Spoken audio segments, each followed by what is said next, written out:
Շքեղ երեկույթի ընթացքում միլիոնատերը իր կնոջ ականջին ինչ-որ բան է շշնջում, որը բոլորի աչքին թվում է նրբություն, բայց այդ ժեստի հետևում թաքնված է լուռ բռնություն, որը պատրաստ է պայթել։ Ոչ ոք չգիտեր, որ նա պահում էր մի գաղտնիք, որը կարող էր տապալել ոչ միայն մի տղամարդու, այլ ամբողջ կայսրությունը, որ նա կառուցել էր ստերի վրա։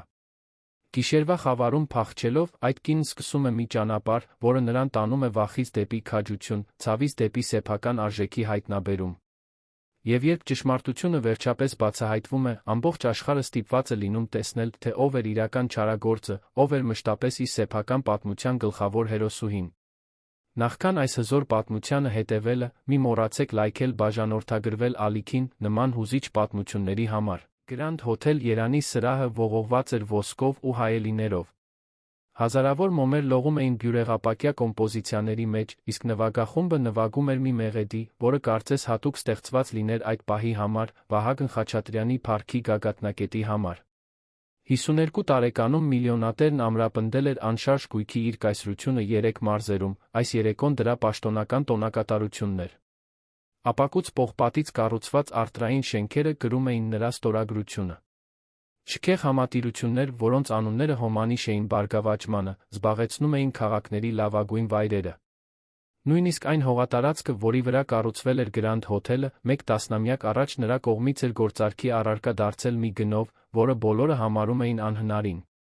Հյուրերը շրջում էին շամպայնի գավաթների մարակույայի սոուսով ծովախեցգետինների միջ։ Քաղաքական գործիչներ, գործարարներ, լրագրողներ, մարդիկ, որոնք կարոր էին կամ կարծում էին, որ կարոր են։ Վահագնը նրանց միջով շարժվում էր դիրիժորի պես, դիպչելով ուսերին, բարձրաձայն ծիծաղելով, որն արձագանքում էր սրահում, սեղմելով ձեռքերն այն մարդու վստահությամբ, ով կյանքում երբեք ոչինչ չի կորցրել։ Նրա կոստյումն իտալական էր, կոշիկները պատվերով կարված երանում, իսկ ժամացույցն ավելի թանկ արժեր, քան ներկա գտնվողների տների մեծ մասը։ Բայց կար մեկը, ում ներկայությունն ավելի նկատելի էր, քան իրենը, թե բոլորովին այլ պատճառներով։ Անահիտ Խաչատրյանը մարմարե սանդուղքով իջնում էր այնպես, կարծես բեմից իջներ։ Զգեստը Վալենտինոից էր, մարգարտյա սպիտակ, բյուրեղյա դետալներով, որոնք որսում էին մոմերի լույսը բազմապատկված վերադարձնում։ Նրա մազերը, որ միշտ անթերի էին, հավաքված էին մի սանրվածքով, որը պահանջել էր անձնական վարսահարդարի 3 ժամվա աշխատանք։ Պրոֆեսիոնալ դիմահարդարում զարդեր, որոնք սերունդներ շարունակ պատկանել էին Վահագնի ընտանիքին, կոշիկներ, որոնք ոչ ոք չէր կարող տեսնել, քանի որ զգեստը դրանք ծածկում էր դիտավորյալ նրբագեղությամբ։ Նա, բոլորի աչքում, կատարյալ կին էր, կատարյալ տղամարդու կողքին։ Ոչ ոք չէր տեսնում նրա ձեռքերի դողը, երբ նա իջնում էր աստիճաններով։ Ոչ ոք չէր նկատում, որ նա 2 անգամ փսխել էր հյուրանոցի սենյակից դուրս գալուց առաջ, որ 40 րոպե լաց էր եղել ցնցուղի տակ, որ լրջորեն մտածել էր ընդհանրապես չիջնելու մասին։ Ոչ ոք չէր տեսնում, որ այդ հեքիաթային արքայադստեր զգեստի մեջ մի կին կար, որը հազիվ էր կարողանում շնչել։ 8 տարի։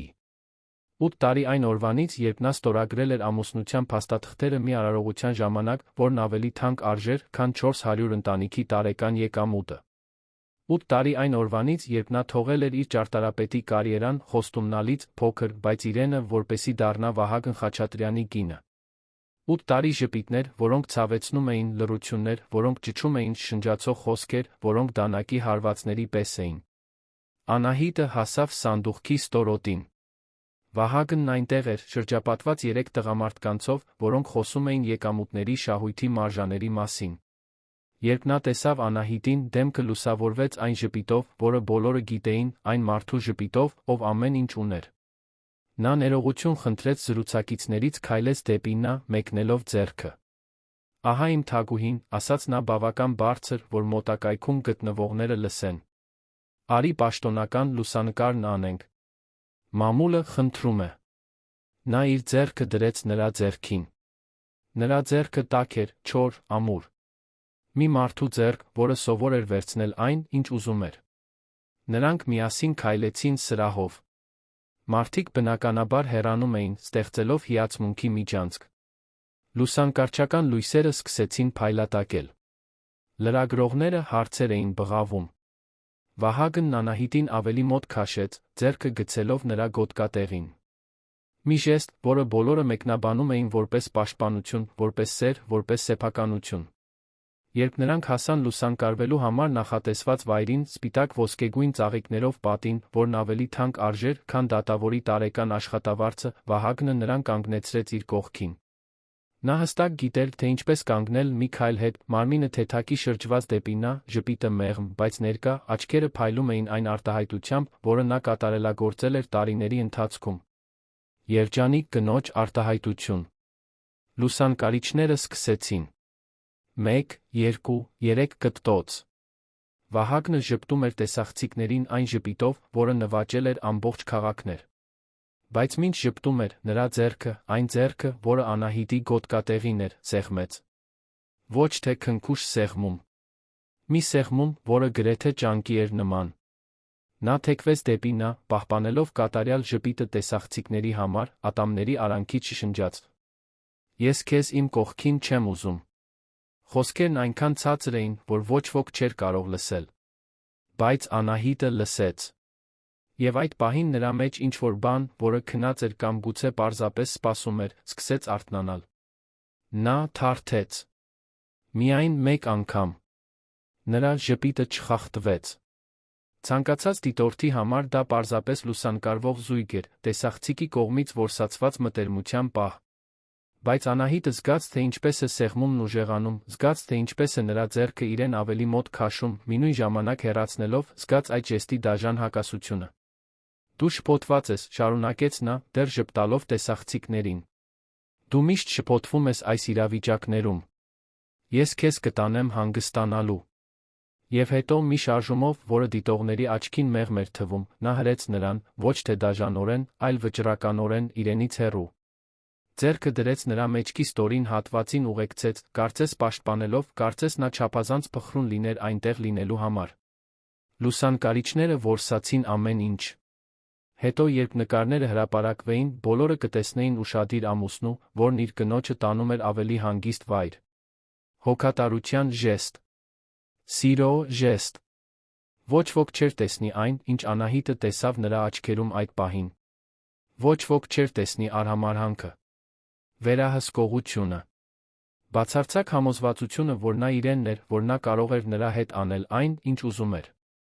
Վահագնը նրան տարավ մի կողմնակի միջանցք, հեռու տեսախցիկներից, հեռու հյուրերից։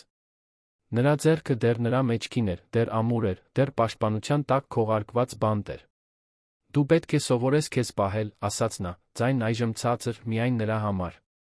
Դու այդ տարօրինակ հայացքն ունեիր։ Մարդիկ նկատում են այդ բաները։ Մարդիկ կմտածեն, որ քեզ հետ ինչ-որ բան այն չէ։ Ինձ հետ ամեն ինչ կարգին է, պատասխանեց Անահիտը։ Նրա ձայնն ավելի ամուր հնչեց, քան սպասում էր։ Վահագնը դադարեց քայլել։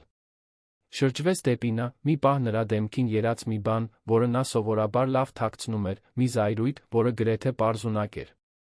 Բայց հետո նա խորը շունչ քաշեց, այդ ժպիտը վերադարձավ։ Այն ժպիտը, որից նա սովորել էր վախենալ։ Իհարկե ոչ, ասաց նա։ Քեզ հետ ոչինչ էլ այն չէ։ Դու կատարյալ ես։ Դու հենց այնպիսին ես, ինչպիսին ես քեզ ստեղծել եմ։ Նա համբուրեց նրա ճակատը մի ժեստ, որը ցանկացած մարդ կմեկնաբաներ որպես քնքշություն, հետո ուղեկցեց նրան դեպի հյուրերի լոգարանը։ Մի քիչ հանգստացի, ասաց նա։ Ես կզբաղվեմ հյուրերով։ Երբ քեզ ավելի լավ զգաս, վերադարձիր ինձ գտնելու։ Եվ Անահիտ։ Նա սպասեց, մինչ նա նայեր իր աչքերին։ Հաջորդ անգամ ավելի լավ ժպտա։ Նա մտավ լոգարան։ Դուռը նրա հետից փակվեց մի կտտոցով, որը փականի ձայնի պես հնչեց։ Լոգարանը շքեղ էր, իտալական մարմար, ոսկե ծորակներ, հայելիներ, որոնք այնպես էին արտացոլում լույսը, որ ցանկացած մարդու ավելի գեղեցիկ էին դարձնում, քան իրականում էր։ Բայց Անահիտը դրանցից ոչինչ չտեսավ։ Նա տեսավ միայն իրեն։ Եվ 8 տարվա մեջ առաջին անգամ իսկապես տեսավ իրեն։ Անահիտը հենվեց մարմարե լվացարանին, խորը շունչ քաշելով։ Հայելու մեջ նրա արտացոլանքը մի կնոջ էր, որին նա չէր ճանաչում, կամ գուցե չափազանց լավ էր ճանաչում։ Աչքերը կարմրած էին, չնայած կատարյալ դիմահարդարմանը։ Ձեռքերը դողում էին։ Մարգարտյա սպիտակ զգեստը, որն արժեր մեքենայի գնի չափ, այժմ թվում էր բյուրեղյա վանդակ։ Նա բացեց ծորակը, թույլ տվեց, որ սառը ջուրը հոսի իր դաստակների վրայով։ Զգացողությունը գրեթե անզգայացնող էր։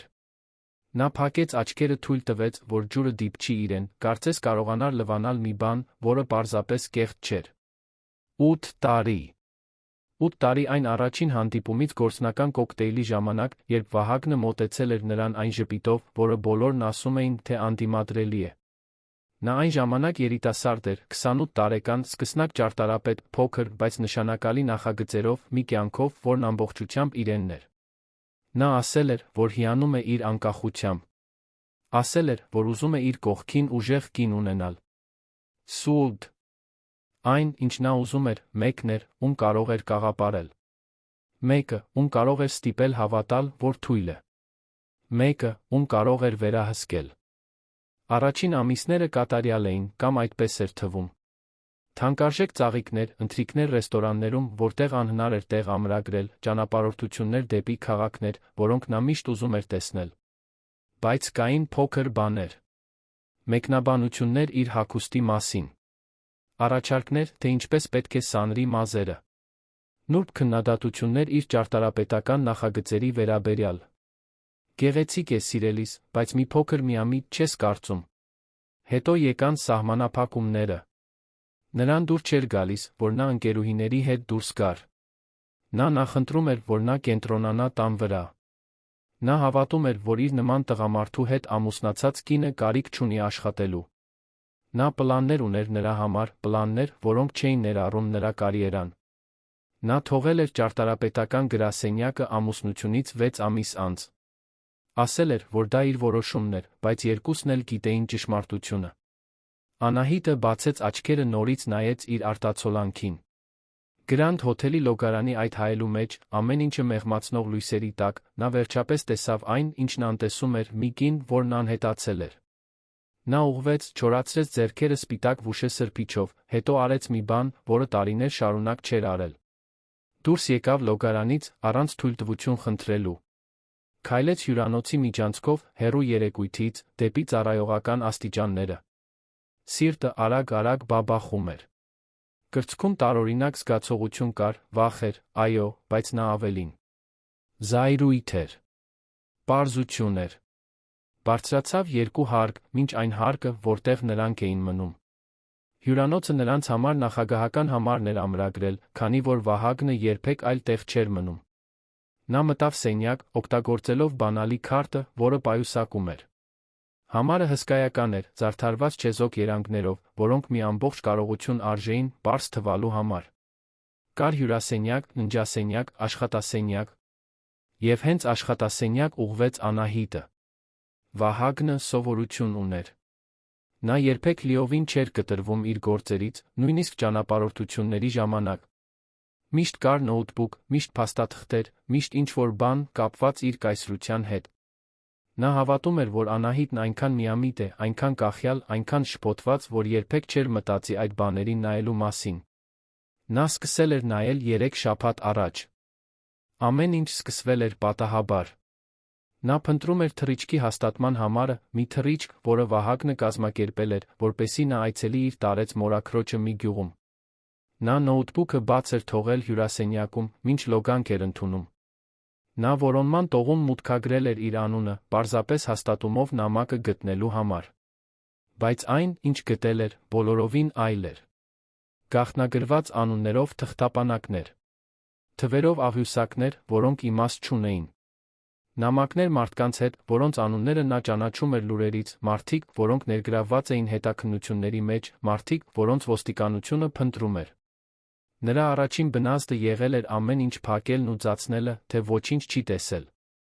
Բայց ինչ-որ բան, հենց այն նույն բանը, որն այժմ ստիպում էր նրան քայլել սենյակով, մինչ երեկույթը ներքում ընթանում էր, ստիպեց նրան շարունակել փնտրել։ Նա գտել էր անշարժ գույքի խարդախության ապացույցներ։ Փաստաթղթեր, որոնք ցույց էին տալիս, որ Վահագնի կառուցած շենքերն ունեին կեղծ կառուցվածքներ, որ նա կաշառել էր տեսուչներին, հաստատելու նախագծեր, որոնք չէին համապատասխանում անվտանգության կանոններին։ Կային օֆշորային հաշիվներ, դրամական փոխանցումներ, որոնք հստակ ծագում չունեին, կապեր փողերի լվացման մեջ ներգրավված մարդկանց հետ։ Եվ կային լուսանկարներ։ Վահագնի լուսանկարները տղամարդկանց հետ, որոնց նա ճանաչում էր կազմակերպված հանցավորության մասին լուրերից։ Լուսանկարներ մասնավոր գրասենյակներում հանդիպումներից, պայմանագրերի ստորագրություններից, որոնք չպետք է գոյություն ունենային։ Նա ամեն ինչի սքրինշոթներ էր արել։ Ստեղծել էր անանուն էլեկտրոնային փոստ և ուղարկել էր ինքն իրեն մի հաշվի, որը Վահագնը չգիտեր, պաշտպանված գաղտնաբառով, որը միայն ինքը գիտեր։ Այդ գիշեր, մինչ երեկույթն ընթանում էր, մինչ նրան նվաստացնում էին բոլորի առջ, այդ փաստաթղթերն ապահով էին ամպային սերվերում։ Սպասում էին։ Անահիտը բացեց Վահագնի նոութբուքը։ Նրա գաղտնաբառը հեշտ էր, իր ծննդյան օրը, քանի որ նա հավատում էր, որ դա ռոմանտիկ է, որ դա նշանակում է, որ նա իրենն է։ Նա թերթեց թղթապանակները, հաստատելով, որ ամեն ինչ դեռ այնտեղ է։ Ամեն ինչ դեռ իրական է։ Նա քայլերի ձայներ լսեց միջանցքում։ Սիրտը սկսեց արագ բաբախել։ Բայց քայլերն անցան, շարունակվեցին մեկ այլ ուղղությամբ։ Նա փակեց նոութբուքը, հեռացավ աշխատասենյակից։ Վերադարձավ ննջասենյակ, նստեց մահճակալին, այն մահճակալին, որտեղ Վահագնը դիպչում էր իրեն, երբ ուզում էր, որտեղ նա սովորել էր հաճույք ծածնել, քանի որ մերժելն ավելի վատ էր, քան համաձայնվելը, թույլ տվեց, որ իրականությունը վերջապես հասնի իրեն։ Նա ապացույցներ ուներ։ Նա փաստաթղթեր ուներ, որոնք կարող էին ոչնչացնել այն ամենը, ինչ Վահագնը կառուցել էր։ Նա իշխանություն ուներ։ Եվ 8 տարվա մեջ առաջին անգամ նա իրեն հարցրեց. իսկ եթե նա օգտագործի այն։ Համարի դուռը բացվեց։ Վահագնը ներս մտավ, դեռ կրելով անթերի կոստյումը, դեռ այն ժպիտը շուրթերին։ Նրա աչքերը սահեցին սենյակով գտան Անահիտին, մահճակալին նստած։ Դու մենակ ես բարձրացել, ասաց նա։ Դա հարց չէր։ Ես պետք է հանգստանայի, պատասխանեց նա։ Նրա ձայնը հանգիստ էր, դա նրան զարմացրեց։ Վահագնը քայլեց դեպի նա։ Նրա քայլվածքում գիշատչի ինչ-որ բան կար։ Նա նստեց նրա կողքին, ձեռքը դրեց նրա ազդրին, մի ժեստ, որը պետք է մտերմիկ լիներ, բայց պարզապես տիրական էր, գլուխը թեքեց, նրան համբուրելու։ Նա թույլ տվեց։ Որովհետ մերժելն ավելի վատ էր։ Որովհետ նրան պետք էր, որ նա հավատա, թե ոչինչ չի փոխվել։ Որովհետ այժմ նա պլան ուներ, որը նոր էր սկսում ձևավորվել։ Դու ինձ հետ 10 րոպեից կվերադառնաս երեկույթին, ասաց Վահագնը, ձեռքը դեռ նրա ազդրին։ Դու կժպտաս։ Դու կատարյալ կլինես։ Եվ դու ինձ կհիշեցնես, թե ինչու ես դու իմը։ Այո, պատասխանեց Անահիտը։ Այո, ինչ։ Այո, սիրելիս։ Նա ժպտաց, գոհ, վեր կացավ։ Քայլեց դեպի լոգարան, իրեն կարգի բերելու։ Եվ Անահիտը մնաց նստած մահճակալին, ձեռքերը դողալով, բայց աչքերը վերջապես պարզ։ Նա փաստաթղթեր ուներ։ Նա ապացույցներ ուներ։ Նա գաղտնիքներ ուներ, որոնք կարող էին ոչնչացնել մի կայսրություն։ Եվ առաջին անգամ նա իրեն հարցրեց, թե արդյոք ունի իր համարձակություն դրանք օգտագործելու։ Երեկույթին հաջորդող օրերը Անահիտի կյանքի ամենաերկարն էին։ Նա Վահագնի հետ վերադարձավ Գրանդ հոթելի սրահ, ժպտաց տեսախցիկներին, պարեց, երբ նա իրեն պարահրապարակ տարավ, ծացրեց, թե ոչինչ չի փոխվել։ Բայց ամեն ինչ փոխվել էր։ Նա դա զգում էր իր մարմնի յուրաքանչյուր բջիջով, արթնացման զգացում, որն անշրջելի էր։ Վերադառնալով առանձնատուն մի այնպիսի բացառիկ թաղամասում, որտեղ ամբողջ փողոցում ընդամենը 7 տուն կար, Անահիտը սկսեց զգույշ շարժվել։ Վահագնը երեկույթից հաջորդ օրը մեկնել էր Երան, ներդրողների հետ հանդիպման։ Նա 3 օրով բացակայելու էր։ 3 օրը բավական ժամանակ էր։ Նա սպասեց, մինչ նա դուրս եկավ տնից, մինչ վարորդով մեքենան անհետացավ երկաթե դարպասների հետում։ Հետո դեռ դողացող ձեռքերով նա ուղղվեց դեպի Վահագնի անձնական աշխատասենյակը, այն սենյակը, որը նա հստակեցրել էր, որ միայն իրենն է, որտեղ նա չպետք է մտներ առանց թույլտվության։ Դուռը կողպված էր, բայց նա գիտեր այն տեղը, որտեղ նա պահում էր բանալին։ Մին դինաստիայի ճենապակյա ծաղկամանի տակ, որն ավելի թանկ արժեր, քան իր մոր տունը։ Նա բացեց դուռը, ներս մտավ։ Աշխատասենյակը իշխանության սրբավայրի պես էր։ Մուգ փայտով պատված պատեր, գրապահարաններ գրքերով, որոնք Վահագնը երբեք չէր կարդացել, ամբողջական մահագոնի սեղան, որը կարծես աստվածների կողմից քանդակված լիներ։ Պատին մի նկար կար, աբստրակտ կտավ, որը նա գնել էր աճուրդում, որն ավելի թանկ արժեր, քան հայկական տների մեծ մասը։ Անահիտը նստեց Վահագնի կաշվե բազկաթոռին։ Առաջին անգամ նա թույլ տվեց իրեն լինել այդ տարածքում, առանց թույլտվություն խնդրելու, առանց իրեն ներխուժող զգալու։ Նա բացեց սեղանի դարակը։ Փաստաթղթեր, պայմանագրեր, վարկային քարտեր անուններով, որոնք իրենը չէին։ Նա ամեն ինչ լուսանկարեց հեռախոսով, ուղարկելով նկարներն այն անանուն էլեկտրոնային փոստին, որը ստեղծել էր։ Հետո բացեց նոութբուքը։ Գաղտնաբառը դեռ նույնն էր։ Նա թերթեց թղթապանակները, փնտրելով բաներ, որոնք նախկինում չէր տեսել։ Եվ գտավ հատուկ գործողություններ անունով թղթապանակ։ Դրա մեջ կային նամակներ Վահագնի մարդկանց միջ, որոնց անունները նա ճանաչում էր, տղամարդիկ, որոնք ներգրավված էին կոռուպցիոն սխեմաներում, որոնց մասին լուրերով խոսվել էր։ Կային նա հաղորդակցություններ պետական պաշտոնյաների, շինարարության տեսուչների, քաղաքական գործիչների հետ։ Ամեն ինչ փաստաթղթավորված։ Ամեն ինչ թվագրված։ Բայց կար ավելին։ Անձնական արխիվ անունով ենթաթղթապանակ։ Դրա մեջ լուսանկարներ։ Վահագնի լուսանկարները մի տղամարդու հետ, որին նա անմիջապես ճանաչեց, իր հորը։ Նրա հայրը մահացել էր 8 տարի առաջ։ Ավտովթար, ասել էին։ Նա դուրս էր եկել գործնական հանդիպումից, նրա մեքենան շրջվել էր մայրուղու վրա։ Ակնթարթային մահ։ Գործը փակված։ Բայց այնտեղ, այդ լուսանկարներում, Վահագնն ու իր հայրը միասին էին։ Գրասենյակներում, ռեստորաններում, հանդիպումներում, որոնք գործնական էին թվում։ Լուսանկարները նրա մահվանից ընդամենը 1 տարի առաջվա էին։ Անահիտը զգաց, թե ինչպես է գետինը փախչում իր ոտքերի տակից։ Նա բացեց մի տեքստային ֆայլ, որը նույն թղթապանակում էր։ Դա զեկույց էր, գրված տեխնիկական լեզվով, մի գույքի գործարքի մասին, որը դիմադրության էր հանդիպել, որը լուծվել էր այլընտրանքային միջոցներով։ Նրա հայրը հարգված գործարար էր եղել։ Նա կարողություն էր դիզել անշարժ գույքի բիզնեսում, Վահագնից առաջ։ Մինչ Վահագնի գալն ու շուկան իր կասկածելի մեթոդներով նվաճելը։ Անահիտը նորից կարդաց զեկույցը։ Եվ նորից։ Խոսքերը կարծես գաղտնագրված լինեին, որը նա նոր էր սկսում վերծանել։ Այլընտրանքային միջոցներ։ Նրա հայրը մահացել էր ավտովթարից։ Նա լուսանկարեց ամեն ինչ։ Յուրաքանչյուր էջ, յուրաքանչյուր նամակ, յուրաքանչյուր լուսանկար։ Ձեռքերն այնքան սառն էին, որ հազիվ էր կարողանում հեռախոսը պահել։ Երբ ավարտեց, նա երկար ժամանակ նստեց Վահագնի աթոռին, պարզապես շնչելով։ Շուրջ բոլորի սենյակը կարծես պտտվում էր։ 8 տարի։ 8 տարի նա ամուսնացած էր եղել մի մարդու հետ, որը գուցե, պարզապես գուցե, կապ ուներ իր հոր մահվան հետ։ Նա վեր կացավ դուրս եկավ աշխատասենյակից, զգուշորեն փակելով դուռը իր հետից։ Բանալին հետ դրեց ծաղկամանի տակ։ Քայլեց առանձնատնով, կարծես երազի մեջ լիներ։ Խոհանոցում նա իր համար թեյ պատրաստեց։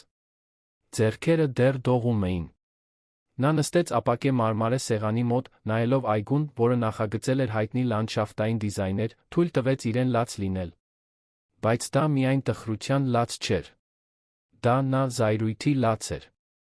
Դա մի մարդու լաց էր, ով վերջապես հասկացել էր, որ իրեն խաբել են շատ ավելի խորը, քան պատկերացնում էր։ Նրա հեռախոսը թրթռաց։ Հաղորդագրություն Վահագնից։ Հանդիպումը լավ է անցնում։ Վաղը կվերադառնամ։ Չմոռանաս հաստատել հինգշաբթի օրվա ընթրիքը Պետրոսյանների հետ։ Նա նայեց հաղորդագրությանը, չպատասխանեց։ 8 տարվա մեջ առաջին անգամ նա անմիջապես չպատասխանեց նրա խնդրանքին։ Այդ գիշեր նա պառկեց հյուրասենյակի մահճակալին, քանի որ չէր կարող տանել նրա հետ կիսած մահճակալում քնելու գաղափարը, մտովի ցուցակ կազմեց այն ամենի, ինչ գիտեր։ 1. Վահագնը կեղծել էր անշարժ գույքի նախագծեր։ 2. Վահագնը կաշառել էր պետական պաշտոնյաների։ 3. Վահագնը կապված էր հանցագործների հետ։ 4. Վահագնը մոտեցել էր իրեն, իմանալով, թե ով է իր հայրը։ 5. Նրա հայրը մահացել էր հանգամանքներում, որոնք այժմ կասկածելի էին թվում։ Նրան օգնություն էր պետք։ Նրան պետք էր մեկը, ով կարող էր հասկանալ, թե ինչ էին նշանակում այդ փաստաթղթերը։ Մեկը, ով կարող էր օգնել իրեն բացահայտել ճշմարտությունն իր հոր մասին։ Բայց ինչպես։ Վահագնը հետում էր իրեն։ Նա վերահսկում էր իր բանկային հաշիվները, հեռախոսը, ընկերական շրջապատը։ Նա այնքան ամբողջությամբ մեկուսացրել էր իրեն, որ նա ոչ ոքի չուներ, ում կարողանար վստահել, թե ուներ նրա մորաքույր Մարգարիտը։ Նա ապրում էր Դիլիջանում, հեռու ամեն ինչից, հեռու Վահագնից։ Անահիտը նրան այցելել էր ընդամենը մեկ անգամ ամուսնությունից հետո, այն ուղղորությունը, որը Վահագնը կազմակերպել էր, այն ուղղորությունը, որը նա թույլ էր տվել։ Նրա մորաքույրն այրի էր, երեխաներ չուներ, միշտ ուժեղ, անկախ կին էր եղել, մեկը, ով ոչ ոքից վիրավորանք չէր հանդուրժում։ Անահիտը վեր կացավ մահճակալից։ Նորից քայլեց դեպի Վահագնի աշխատասենյակ, քանի որ այժմ նա թույլտվություն ուներ այնտեղ լինելու, քանի որ նա չէր կարող իրեն վերահսկել երանից, բացեց նոութբուքը։ Նա տեղեկություններ փնտրեց իր հոր մահվան մասին։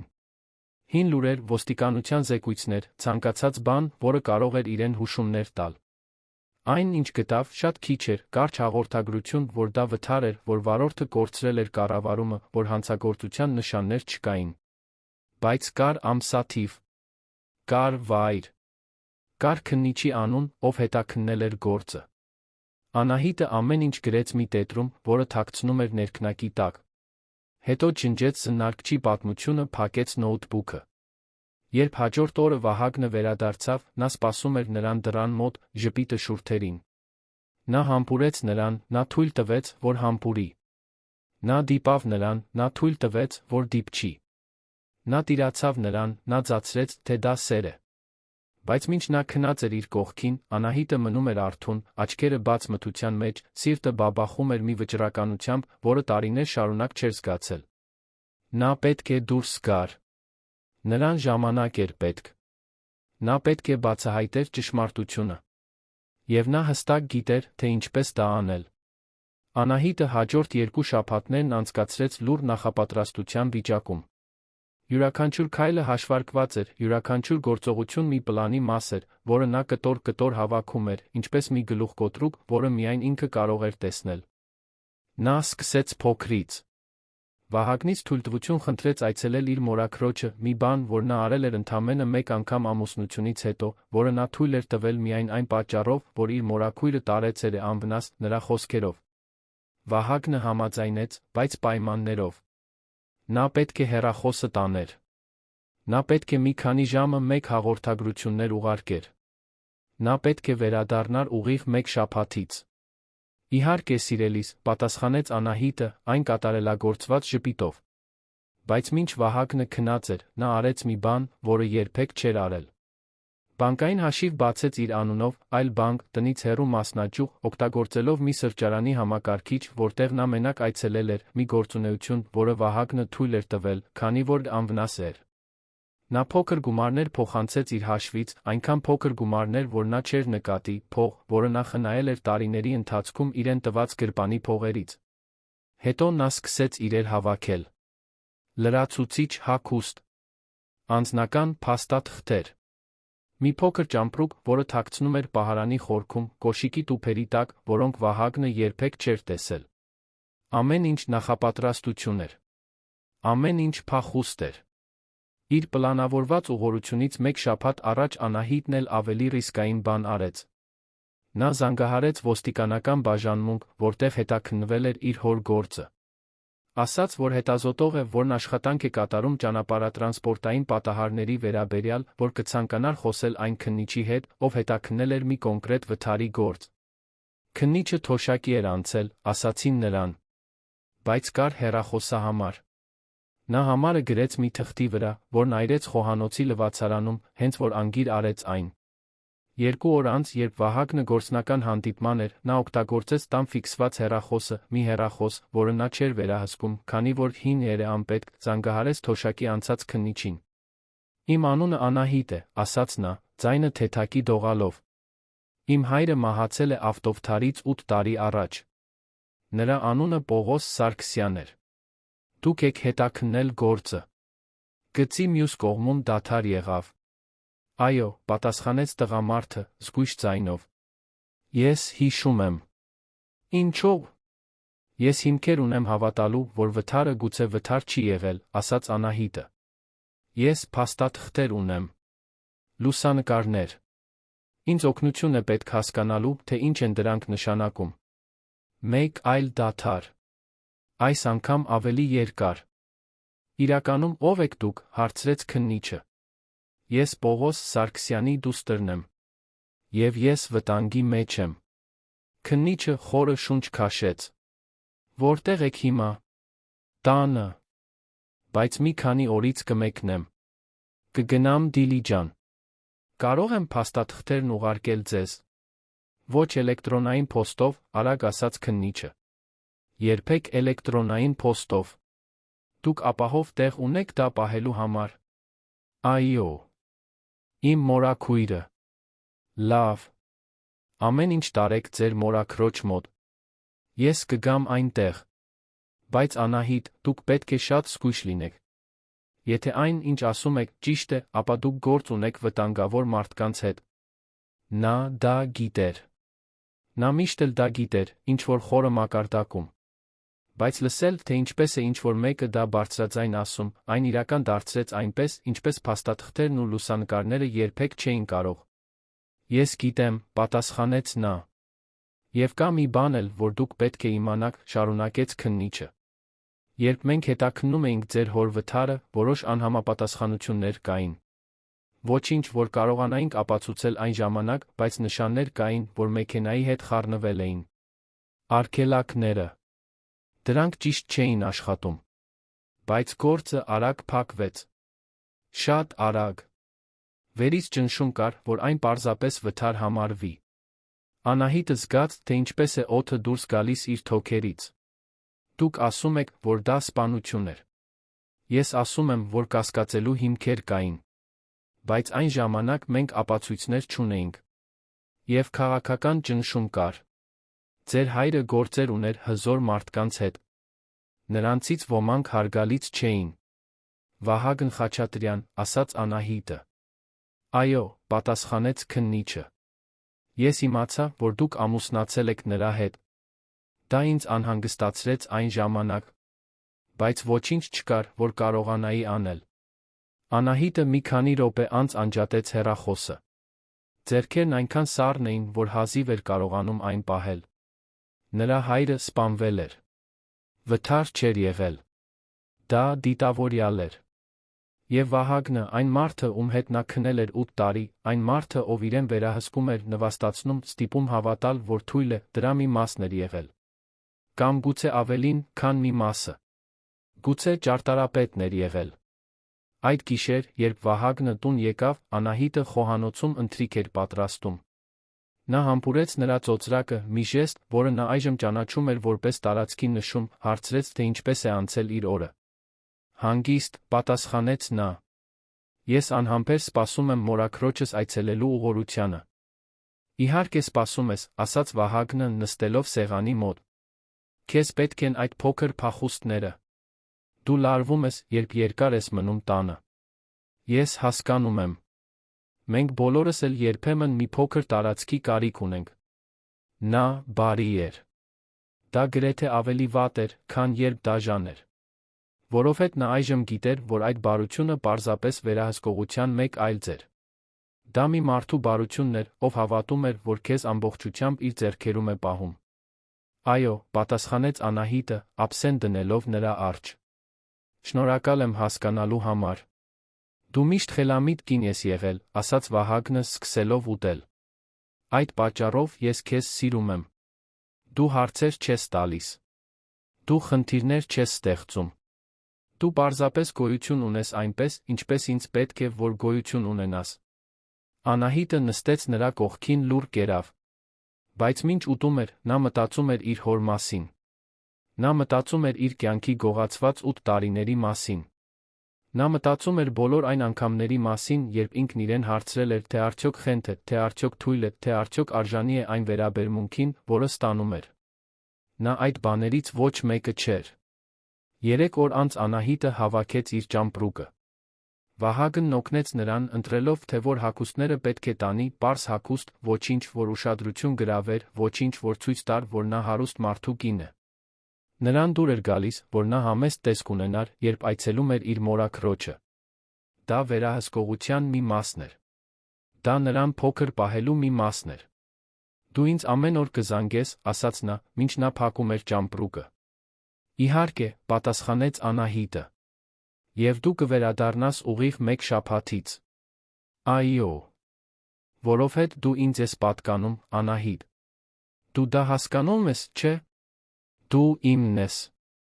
Նա նայեց նրա աչքերին։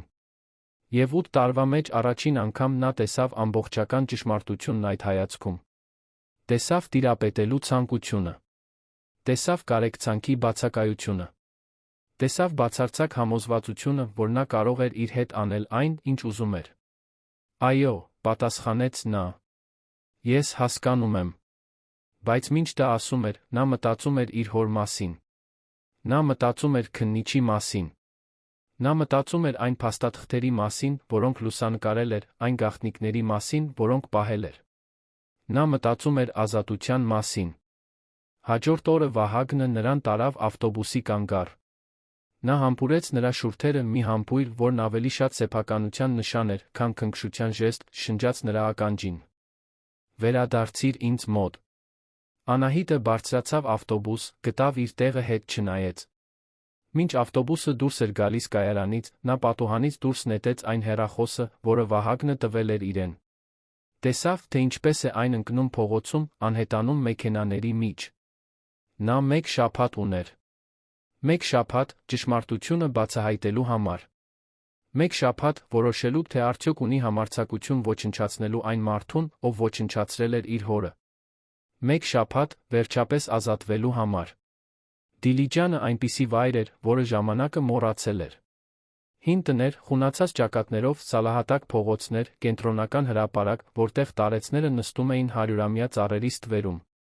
Դա Վահագնի առանձնատան մեծ քաղաքի, այն ամենի լիակատար հակապատկերն էր, ինչը սահմանել էր Անահիտի կյանքը վերջին 8 տարիների ընթացքում։ Նրա մորաքույր Մարգարիտն ապրում էր գլխավոր փողոցի երկհարկանի տանը, մի կառույցում, որը սերունդներ շարունակ պատկանել էր ընտանիքին։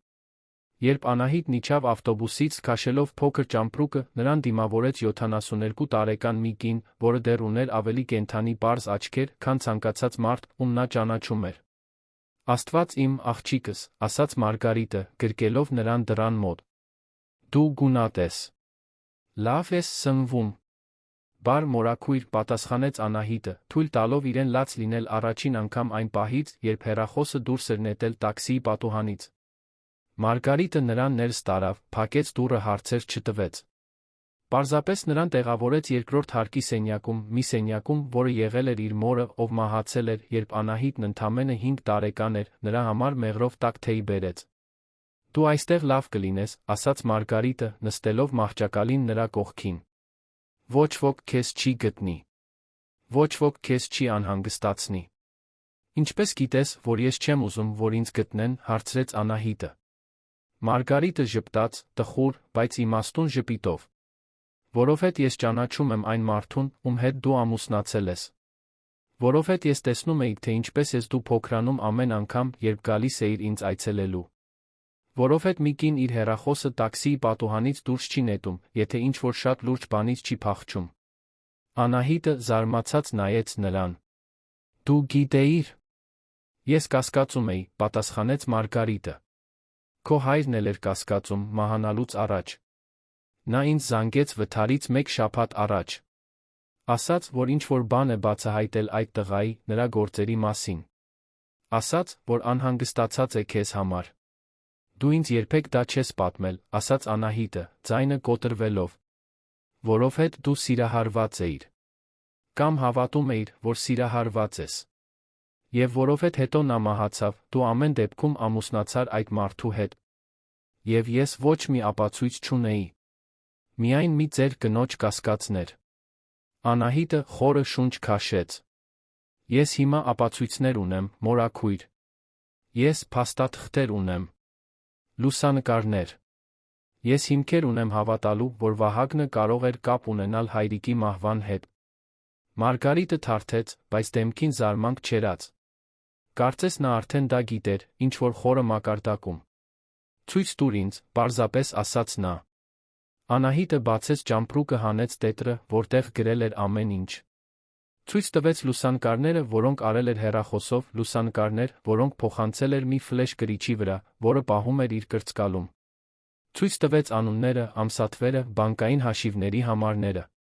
Մարգարիտը լուր կարդաց ամեն ինչ, աչքերը սահում էին յուրաքանչյուր էջի վրայով մի լարվածությամբ, որը Անահիտը երբեք նրա մոտ չէր տեսել։ Սա լուրջ է, վերջապես ասաց Մարգարիտը։ Շատ լուրջ։ Դու պետք է սա տանես ոստիկանություն։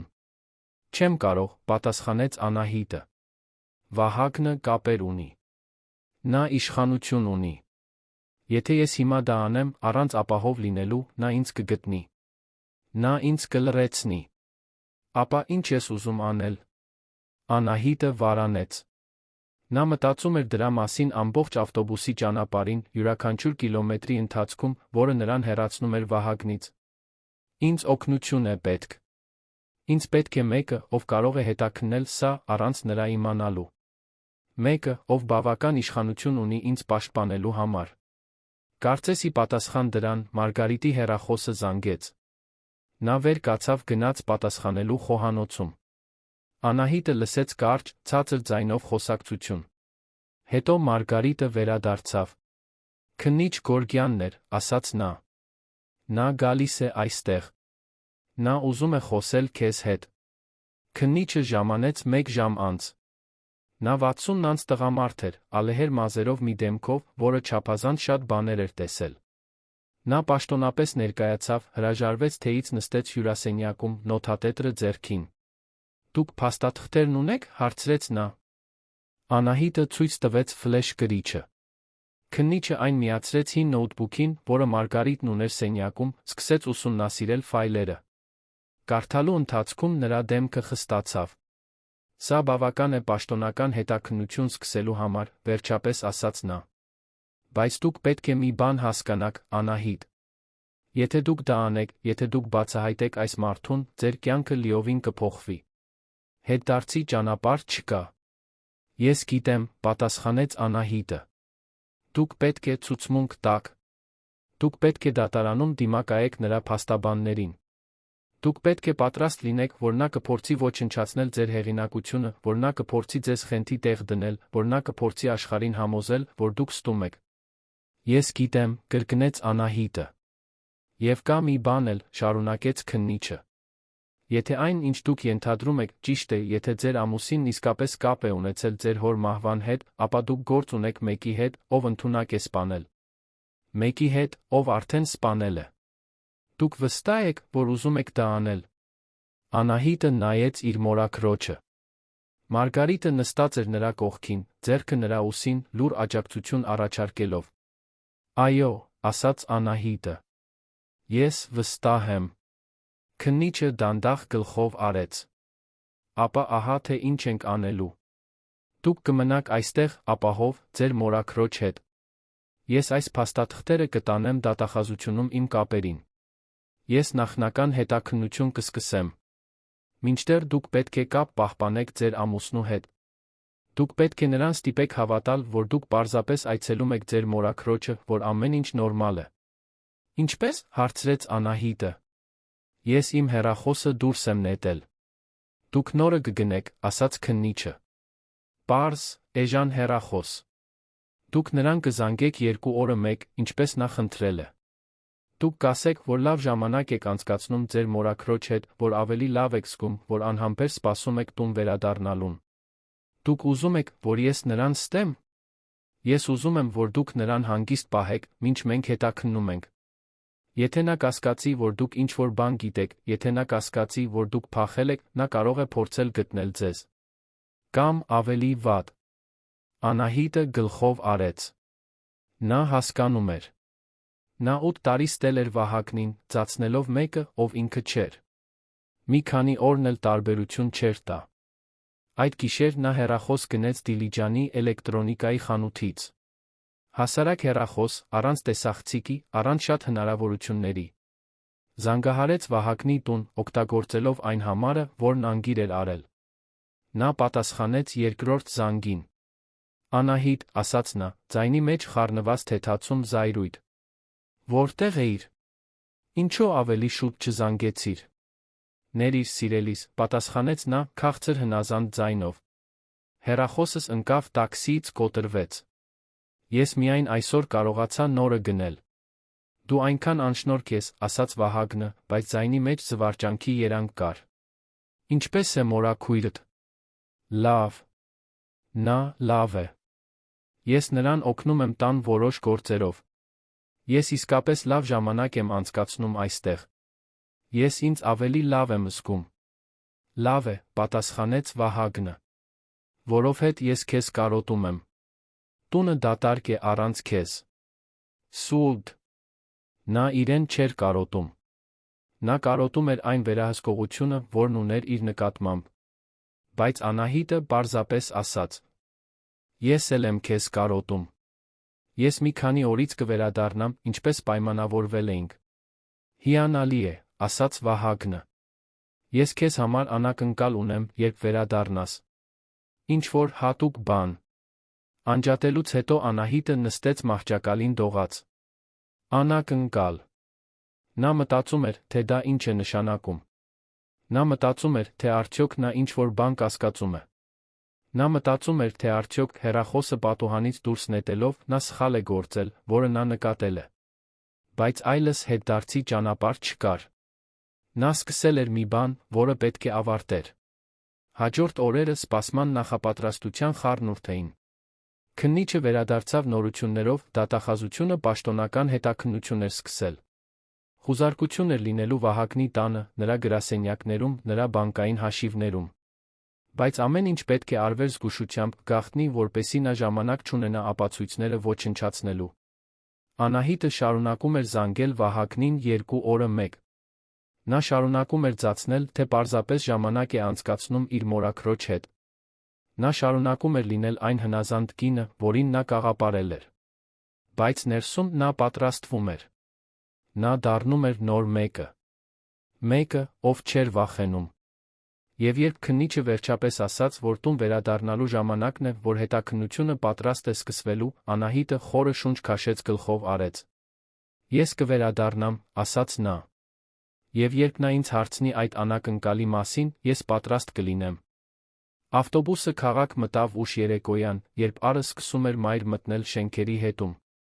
Անահիտը նայեց պատուհանից, տեսավ քաղաքային լանդշաֆտի վերադարձը, բարձրահարկ շենքերը, մեքենաները, մարդկանց բազմությունը, որոնք իրեն չէին ճանաչում, չէին մտածում իր մասին։ Տարօրինակ էր վերադառնալը։ Տարօրինակ էր իմանալ, որ ամեն ինչ փոխվել է, բայց որ ոչինչ տարբեր չի թվում։ Վահագնը սպասում էր նրան ավտոկայանում։ Նա կրում էր մուգ կապույտ կոստյում, ձեռքերում ծաղիկներ կային, կարմիր վարդեր, այնպիսի ժեստ, որը ցանկացած դիտորդ կմեկնաբաներ որպես ռոմանտիկ։ Բայց Անահիտն ավելի լավ գիտեր։ Գիտեր, որ այդ ծաղիկները պարզապես տարածքի նշման մեկ այլց էին, աշխարհին ցույց տալու մեկ այլց, որ նա իրենն է։ Սիրելիս, ասաց նա, համբուրելով նրա շուրթերը, մինչ գրկում էր։ Ինչպես էի քեզ կարոտել։ Ես էլ, պատասխանեց Անահիտը, թույլ տալով իրեն մի պահ մնալ նրա գրկում։ Նրան պետք էր, որ նա հավատա, թե ոչինչ չի փոխվել։ Պետք էր, որ նա շարունակեր վստահ լինել, շարունակեր իրեն ապահով զգալ։ Մեքենայում նա վարում էր, մի ձեռքը նրա ծնկին, խոսելով իր գործերի, ունեցած հանդիպումների, մշակվող նախագծերի մասին։ Անահիտն ուշադիր լսում էր, պատասխանելով ճիշտ պահերին, ծիծաղելով, երբ տեղին էր։ Դա մի ներկայացում էր, որը նա կատարելագործել էր 8 տարվա ընթացքում։ Դու փոխվել ես, հանկարծ ասաց Վահագնը, աչքերը մի պահ ճանապարհից կտրելով նրան նայելու։ Անահիտի սիրտը արագացավ։ Ինչպես եմ փոխվել։ Ավելի հանգիստ։ Ավելի ընդունող։ Ինձ դա դուր է գալիս։ Այդ ժամանակը մորաքրոջդ հետ քեզ լավ է արել։ Այո, պատասխանեց Անահիտը։ Իսկապես լավ արեց։ Երբ նրանք հասան առանձնատուն, Վահագնը նրան ուղիղ ննջասենյակ տարավ։ Նա համբուրեց նրան, դիպավ, տիրացավ, Անահիտը հաճույք ծացրեց, ինչպես արել էր այնքան շատ անգամներ։ Բայց այս անգամ, մինչ նա քնած էր իր կողքին, նա արթուն չմնաց, մտածելով, թե ինչպես փախչել։ Նա արթուն մնաց, իմանալով, որ փախուստն արդեն սկսվել է։ Հաջորդ առավոտ, մինչ Վահագնը սուրճ էր խմում, նրա հեռախոսը զանգեց։ Նա պատասխանեց, նրա արտահայտությունը փոխվեց։ Ոչ դրամատիկ կերպով, Վահագնը չափազանց սուսպ էր դրա համար, բայց Անահիտը տեսավ։ Տեսավ ծնոտի լարվածությունը, տեսավ, թե ինչպես են նրա մատները սեղմվում սուրճի բաժակի շուրջ։ Հասկանալի է, ասաց նա, ով էլ որ լիներ գծի մյուս կողմում։ Այո։ Ես կզբաղվեմ դրանով։ Նա անջատեց հեռախոսը դրեց սեղանին։ Նրա աչքերը հանդիպեցին Անահիտի աչքերին։ Կարծես թե որոշ խնդիրներ կան իմ նախագծերից մեկի հետ, ասաց նա, զգուշորեն վերահսկվող ձայնով։ Ոչ մի լուրջ բան։ Պարզապես վարչական հարցեր, որոնք պետք է լուծվեն։ Անահիտը գիտեր, որ դա սուտ է։ Գիտեր, որ հետաքննությունը սկսվել է։ Գիտեր, որ քաղաքի ինչ-որ մի տեղ ոստիկանները պատրաստվում են գալ իրենց տուն, իր գրասենյակ, որպեսզի խուզարկեն ամեն ինչ։ Ամեն ինչ կարգին է, հարցրեց նա, ծածնելով անհանգստություն։ Ամեն ինչ կարգին է, պատասխանեց Վահագնը։ Բայց նրա աչքերում ինչ-որ բան կար, որ կարգին չէր։ Կասկածի, անհանգստության ստվեր կար։ Պարզապես գործեր։ Դու կարիք չունես դրա մասին անհանգստանալու։ Նա վեր կացավ դուրս եկավ խոհանոցից, գնալով իր անձնական աշխատասենյակ։ Անահիտը լսեց, թե ինչպես է նա զանգեր անում, ձայնն ավելի ու ավելի լարված։ Նա մնաց խոհանոցում, խմելով իր սուրճը, սպասելով։ Պահանջվեց ընդամենը 2 ժամ։ Դռան թակոցը վճռական էր, պրոֆեսիոնալ։ Վահագնը աշխատասենյակում էր, երբ լսեց։ Անահիտը տեսավ, թե ինչպես է նա դուրս գալիս սենյակից, դեմքը գունատ, աչքերը փնտրում էին պատասխաններ, որոնք նա չէր կարող տալ։ Ո՞վ է, հարցրեց նա, բայց արդեն գիտեր պատասխանը։ Ոստիկանություն, պատասխանեց մի ձայն դռան մյուս կողմից։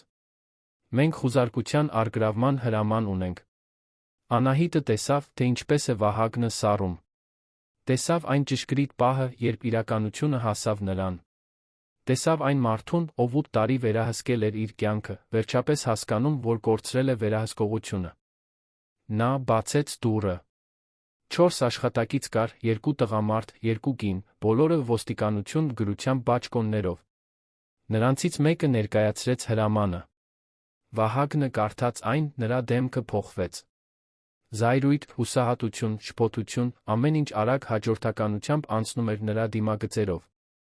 Սա սխալ է, ասաց նա, ձայնը դեռ փորձում էր պահպանել այն հեղինակությունը, որը միշտ ունեցել էր։ Ես փաստաբաններ ունեմ։ Սա այսպես չի մնա։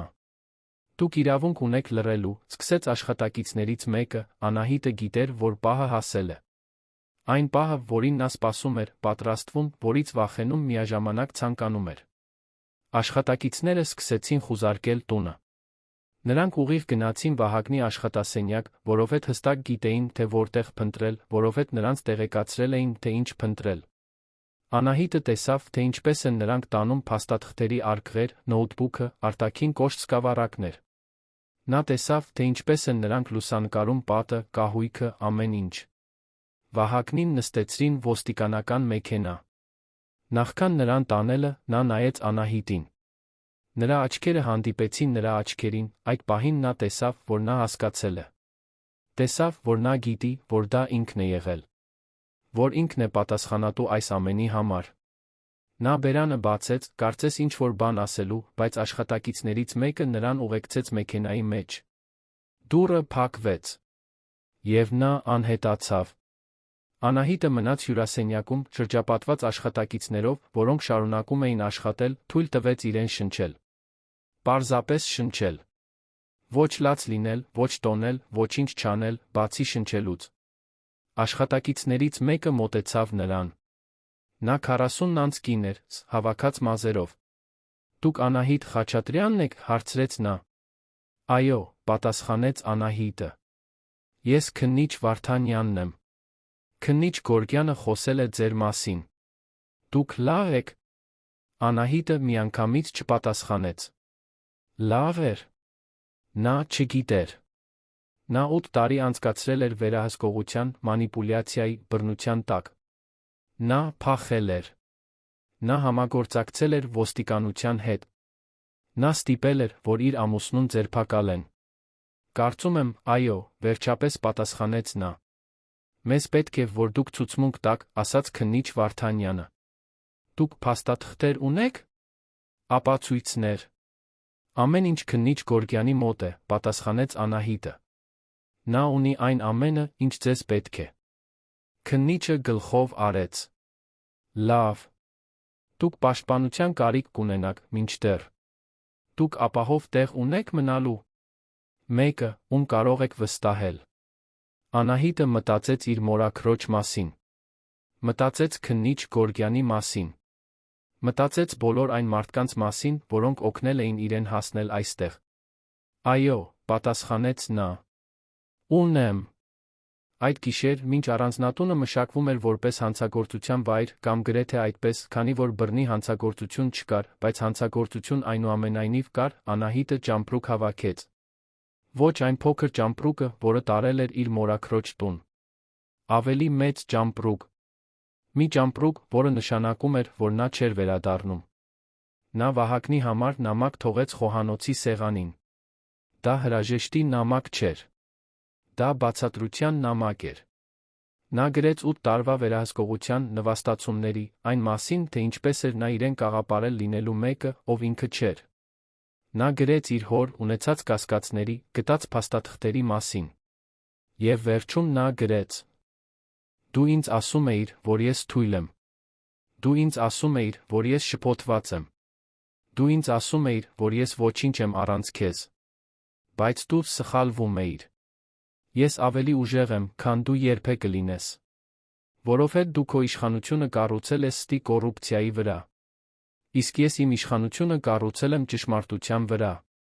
Նա ստորագրեց իր լրիվ անունով, Անահիտ Սարգսյան Խաչատրյան, նամակը թողեց սեղանին։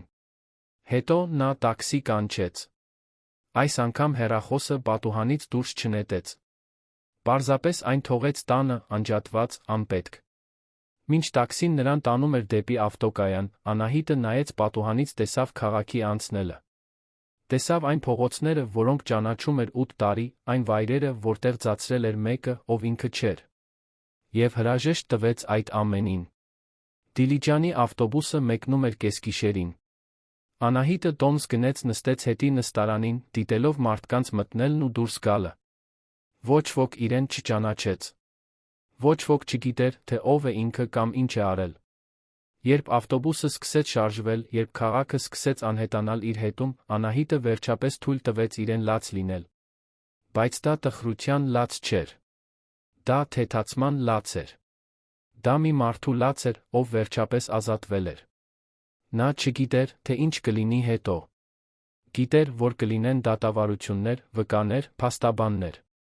Գիտեր, որ Վահագնը կպայքարի, որ կփորձի ոչնչացնել իր հեղինակությունը, որ կփորձի աշխարհին համոզել, որ ինքը խենթ է։ Բայց նա գիտեր, որ ճշմարտությունն իր կողքին է։ Եվ 8 տարվա մեջ առաջին անգամ ճշմարտությունը բավարար էր թվում։ Հաջորդող ամիսները Անահիտի կյանքի ամենալարվածն էին։ Նա վերադարձավ Դիլիջան, որտեղ մորաքույրը նրան դիմավորեց լուռ գրկախառնությամբ, որն ավելին էր ասում, քան խոսքերը կարող էին։ Մարգարիտը պատրաստել էր սենյակը, ծաղիկներ էր դրել գիշերասեղանին, հասկացրել էր, որ Անահիտը տեղ ունի, որտեղ պատկանում է։ Բայց հանգստի ժամանակ չկար։ Կային հետաքննություններ անցկացնելու, դատախազների հանդիպելու, ցուցմունքներ տալու։ Վահագն Խաչատրյանի գործով հետաքննությունը պայթեց դինամիտի պես։ Անահիտի տրամադրած փաստաթղթերը բացահայտեցին կոռուպցիայի մի ցանց, որը տարածվում էր շատ ավելի հեռու, քան նա պատկերացնում էր։ Դրանք միայն անշարժ գույքի խարդախություններ չէին։ Կային կաշառքներ պետական պաշտոնյաներին, փողերի լվացում օֆշորային հաշիվների միջոցով, կապեր հանցավոր կազմակերպությունների հետ, որոնք գործում էին 3 մարզերում։ Եվ կար Պողոս Սարգսյանի մահը։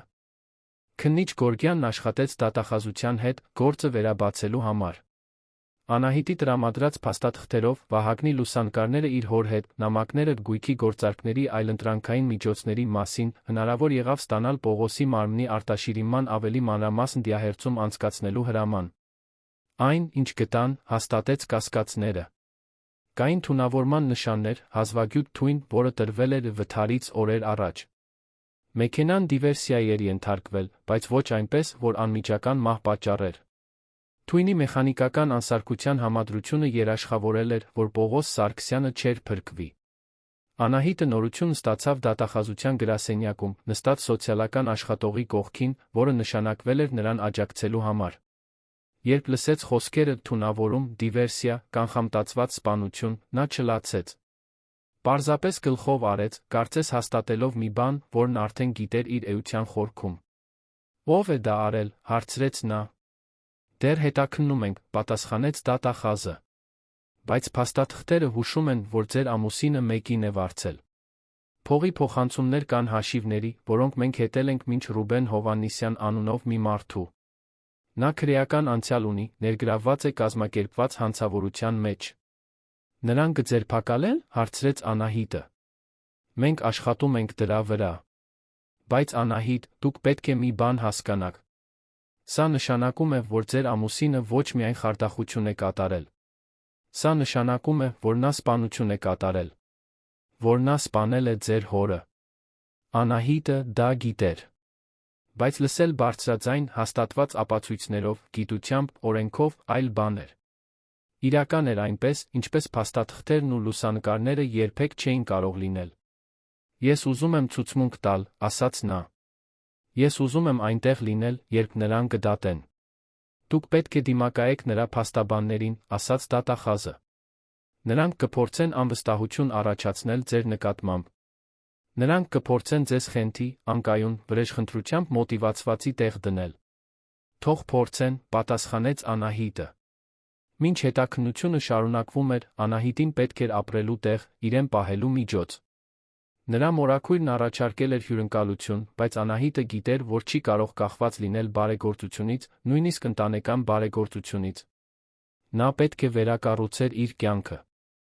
Հենց այդ ժամանակ նա հանդիպեց Դանիելին։ Նա ճարտարապետ էր, ինչպես ինքն էր եղել։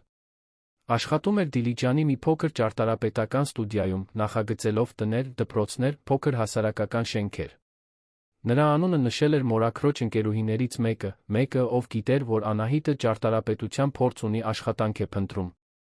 Երբ Անահիտն առաջին անգամ մտավ ստուդիա, Դանիելը թեքված էր գծագրական սեղանի վրա, կենտրոնացած մի նախագծի վրա։ Նա մի քանի տարով մեծ էր իրենից, գուցե 45 տարեկան, ալեհեր մազերով մի դեմքով, որը դժվարություններ էր տեսել, բայց դեռ պահպանում էր որոշակի թեթություն։ Դուք Անահիտն եք, հարցրեց նա, վեր նայելով, երբ նա ներս մտավ։ Ես եմ, պատասխանեց նա։ Մայրս խոսել է ձեր մասին, ասաց Դանիելը, վեր կենալով ձեռքը մեկնելով։ Ասաց, որ դուք ճարտարապետ եք։ Որ աշխատանք եք փնտրում։ Այո, պատասխանեց Անահիտը, սեղմելով նրա ձեռքը։ Ես փորձ ունեմ։ Ես աշխատել եմ որոշ նախագծերի վրա, նախքան կյանքս փոխելը։ Դանիելը մի պահ նրան դիտեց, կարծես կարողանար տեսնել նրա միջով, կարծես հասկանար, որ պատմություն կա, որը նա չի պատմում։ Դե, ես մի նախագիծ ունեմ, որին ձեր օգնությունը պետք կգա, ասաց նա։ Դպրոց է։ Փոքր, համայնքի երեխաների համար։ Ոչ մի շատ շքեղ բան, բայց կարևոր է։ Ես կցանկանայի տեսնել, պատասխանեց Անահիտը։ Մինչ Դանիելը ցույց էր տալիս գծագրերը, մինչ բացատրում էր իր տեսլականը նախագծի համար, Անահիտը զգաց մի բան, որը տարիներ շարունակ չէր զգացել։ Զգաց, որ կենդանի է։ Զգաց, որ օգտակար է։ Զգաց, կարծես նպաստում է մի բանի, որը կարևոր է։ Երբ կարող եք սկսել, հարցրեց Դանիելը։ Վաղը, պատասխանեց Անահիտը։ Հաջորդող ամիսներին, մինչ Վահագնի դեմ հետաքննությունը շարունակվում էր դատարաններում, Անահիտն աշխատում էր դպրոցի նախագծի վրա։ Նա ժամեր էր անցկացնում գծագրելով, պլանավորելով, մտածելով, թե ինչպես ստեղծել մի տարածք, որը կլինի անվտանգ, հյուրընկալ, ոգեշնչող երեխաների համար։ Դա աշխատանք էր, որը նրան բավարարում էր այնպես, ինչպես ոչինչ իր կյանքում Վահագնի հետ երբեք չէր արել։ Եվ դանդաղ, գրեթե աննկատ, նա սկսեց վերակառուցել իրեն։ Դանիելը բարի էր, բայց թույլ չէր։ Նա հարգում էր նրա տարածքը, հարցեր չէր տալիս նրա անցյալի մասին, եթե նա չէր ուզում կիսվել։ Երբ նա երբեմն հիշատակում էր Վահագնին, երբ խոսում էր կորցրած տարիների մասին, նա պարզապես լսում էր։ Նա չէր փորձում ոչինչ ուղղել։ Նա չէր փորձում նրան դարձնել մեկը, ով նա չէր։ Ստուդիայում աշխատել սկսելուց 3 ամիս անց, մինչ նրանք վերանայում էին դպրոցի գծագրերը, Դանիելը հարցրեց. Ինձ հետ սուրճ կխմես։ Աշխատանքից հետո։ Անահիտը վարանեց։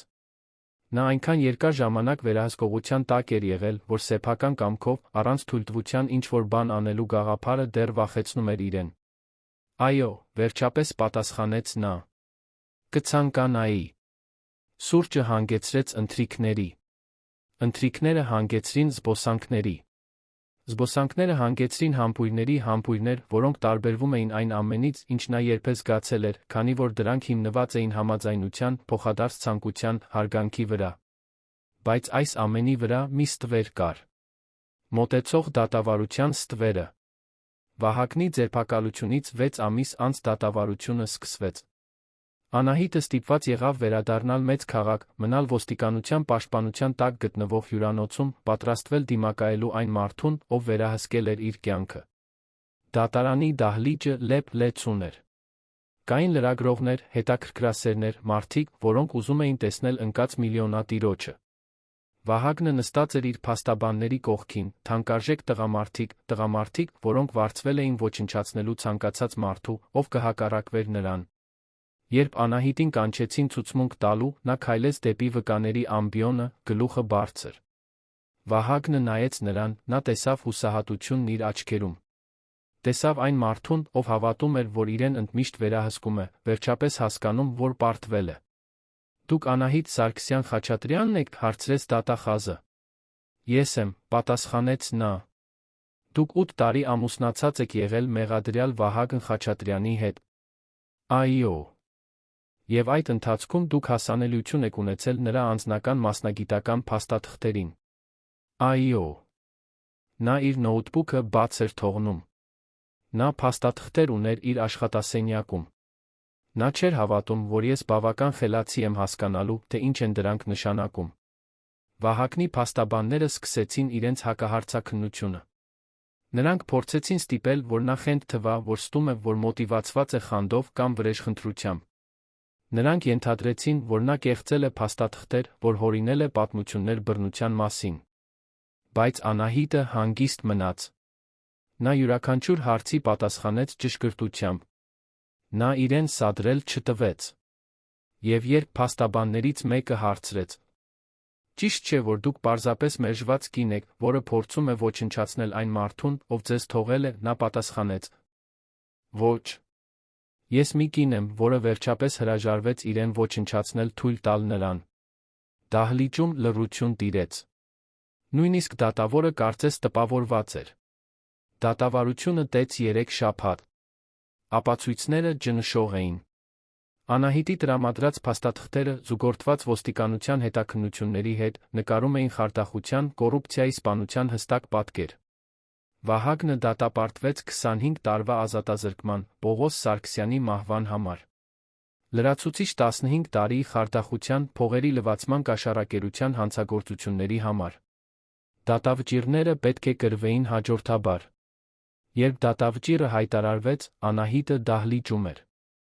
Նա տեսավ, թե ինչպես են Վահագնին դուրս տանում դատարանի դահլիճից, տեսավ այն մարդուն, ով վերահսկել էր իր կյանքը, վերջապես հասկանում, որ կորցրել է ամեն ինչ։ Բայց նա ուրախություն չզգաց։ Զգաց միայն թեթացում։ Զգաց միայն այն զգացողությունը, որ մի գլուխ վերջապես փակվել է։ Այդ գիշեր, իր հյուրանոցի սենյակում, Անահիտը զանգահարեց Դանիելին։ Նրան դատապարտեցին, ասաց նա։ Գիտեմ, պատասխանեց Դանիելը։ Լուրերով տեսա։ Ինչպե՞ս ես։ Հոգնած, պատասխանեց Անահիտը։ Բայց լավ։ Կարծում եմ, լավ եմ։ Երբ ես վերադառնում, հարցրեց Դանիելը։ Վաղը, պատասխանեց նա։ Ես ուզում եմ տուն վերադառնալ։ Եվ երբ նա ասաց տուն, նա չէր մտածում այն առանձնատան մասին, որտեղ ապրել էր Վահագնի հետ։ Նա մտածում էր Դիլիջանի մասին։ Նա մտածում էր դպրոցում իր աշխատանքի մասին։ Նա մտածում էր Դանիելի, իր մորաքրոջ, մի կյանքի մասին, որը սկսում էր կառուցել։ Մի կյանք, որն ամբողջությամբ իրենն էր։ 2 տարի անցավ։ Դպրոցը, որի նախագծմանը Անահիտն օգնել էր, բացվեց մի արարողությամբ, որը հավաքել էր հարյուրավոր մարդկանց, ծնողների, երեխաների, ուսուցիչների, տեղական իշխանությունների։ Շենքը գեղեցիկ էր, ապակե պատեր, որոնք թույլ էին տալիս առատ բնական լույս, գունավոր դասասենյակներ, բաց բակ, որտեղ երեխաները կարող էին անվտանգ խաղալ։ Դա մի տարածք էր, որը հույս էր շնչում, որը փոխանցում էր այն ուղերձը, որ յուրաքանչյուր երեխա արժանի է մի վայրի, որտեղ կարող է աճել սովորել։ Անահիտն այնտեղ էր, կանգնած Դանիելի կողքին, երբ ժապավենը կտրվեց։ Նա տեսավ, թե ինչպես են երեխաներն առաջին անգամ մտնում, տեսավ, թե ինչպես են նրանց աչքերը լուսավորվում բացահայտումից։ Եվ թույլ տվեց իրեն հպարտություն զգալ։ Թույլ տվեց իրեն ընդունել, որ ստեղծել է ինչ-որ նշանակալի բան, մի բան, որը կմնա իր հեռանալուց երկար ժամանակ հետո։ Նրա կյանքը Դիլիջանում փոխվել էր այնպես, ինչպես երբեք չէր պատկերացնի։ Դանիելի ճարտարապետական ստուդիան աճել էր։ Անահիտի հետ որպես գործընկեր մի քայլ, որը Դանիելը զգուշորեն առաջարկել էր, հարգելով նրա ինքնավարությունը, նրանք սկսել էին նախագծեր ստանալ այլ քաղաքներից։ Դպրոցներ, համայնքային կենտրոններ, տներ ցածր եկամուտ ունեցող ընտանիքների համար։ Աշխատանք, որը կարևոր էր։ Նրա մորաքույր Մարգարիտը ծերացել էր, բայց շնորհքով։ Նա իր օրերն անցկացնում էր այգում, ծաղիկներ աճեցնելով, հարան երեխաներին պատմություններ պատմելով։ Մարգարիտի մեջ մի խաղաղություն կար, որը Անահիտն այժմ ճանաչում էր որպես ազնվորեն ապրած կյանքի արդյունք։ Եվ Դանիելը դարձել էր նրա ուղեկիցը, նրա ընկերը, նրա սերը։ Դա այնպիսի սեր չէր, որի մասին կարդացել էր վեպերում, այն կրքոտ ու կլանող չէր։ Դա ավելի խորը բան էր։ Դա փոխադարձ հարգանք էր, հիացմունք, վստահություն։ Դա այն վստահությունն էր, որ ինչ-որ մեկը քեզ ընտրում է ամեն օր, ոչ թե որովհետև վերահսկում է քեզ, այլ որովհետև սիրում է։ Դպրոցի բացումից 3 ամիս անց Դանիելը նրան տարավ Հարան քաղաքի մի ռեստորան։ Դա պարզ, բայց էլեգանտ վայր էր, սեղաններին մոմերով հեռվում լեռների տեսարանով։ Ես քեզ համար մի բան ունեմ, ասաց Դանիելը, սեղանի վրա դնելով մի փոքրիկ տուփ։ Անահիտը բացեց այն։ Ներսում մատանի կար, այն շքեղ չէր, ոսկուց կամ թանկարժեք ադամանդներից չէր։ Արծաթից էր, պարզ դիզայնով, որը հիշեցնում էր շենքի գծերը։ Դա ճարտարապետի մատանի է, բացատրեց Դանիելը։ Որովհետև դու ճարտարապետ ես։ Որովհետև դու բաներ ես կառուցում։ Եվ որովհետև ես ուզում եմ քեզ հետ կյանք կառուցել։ Եթե դու ուզում ես։ Անահիտը նայեց նրան, արցունքները սկսեցին հոսել նրա դեմքով։ Բայց դրանք ուրախության արցունքներ էին, ոչ թե վախի կամ ցավի։ Այո, պատասխանեց նա։ Այո, ես ուզում եմ։ Նրանք ամուսնացան 3 ամիս անց, Դիլիջանում փոքր արարողությամբ։ Նրա մորաքույրը ներկա էր, քննիչ Գորգյանը ներկա էր, ընկերներ, որոնց Անահիտը ձեռք էր բերել վերջին 2 տարիների ընթացքում, ներկա էին։ Լուսանկարիչներ չկային, մամուլ չկար, ոչինչ չկար, բացի մարդկանցից, որոնք սիրում էին նրան, հավաքված տոնելու նրա նոր սկիզբը։ Բայց մինչ Անահիտն ապրում էր այս նոր կյանքը, մինչ կառուցում էր ինչ-որ նշանակալի բան, մի ստվեր կար, որը լիովին չէր անհետանում։ Վահագնը դեռ կենդանի էր։ Վահագնը դեռ բանտում էր, կրելով իր պատիժը, երբեմն նրա փաստաբանները բողոքարկումներ էին ներկայացնում, փորձում էին կրճատել նրա պատիժը, փորձում էին պայմանական վաղաժամկետ ազատում ստանալ։ Անահիտը սովորել էր անընդհատ չստուգել նրա մասին նորությունները։ Սովորել էր թույլ չտալ, որ նրա գոյությունը շարունակի ազդել իր վրա։ Բայց պահեր կային, երբ նա ծանուցում էր ստանում նոր բողոքարկման մասին, կամ երբ նրա մասին հոդված էր կարդում, որ այն հին վախը վերադառնում էր։ Այն վախը, որ նա կարող է ինչ-որ կերպ գտնել վերադառնալու ճանապարհ։ Հենց այդ պահերից մեկի ժամանակ նա նամակ ստացավ։ Այն եկել էր փոստով, հասցեագրված իրեն ճարտարապետական ստուդիայում։ Սիրտը արագացավ, երբ տեսավ ծրարի վրայի ձեռագիրը, մի ձեռագիր, որը ճանաչում էր, որը տեսել էր այնքան շատ փաստաթղթերի վրա տարիների ընթացքում։ Դանիելը նրա կողքին էր, երբ նա բացեց այն։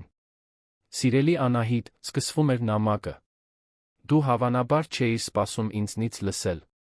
Բայց ես շատ ժամանակ եմ ունեցել մտածելու, այստեղ բանտում բաներ կան, որ դու պետք է իմանաս։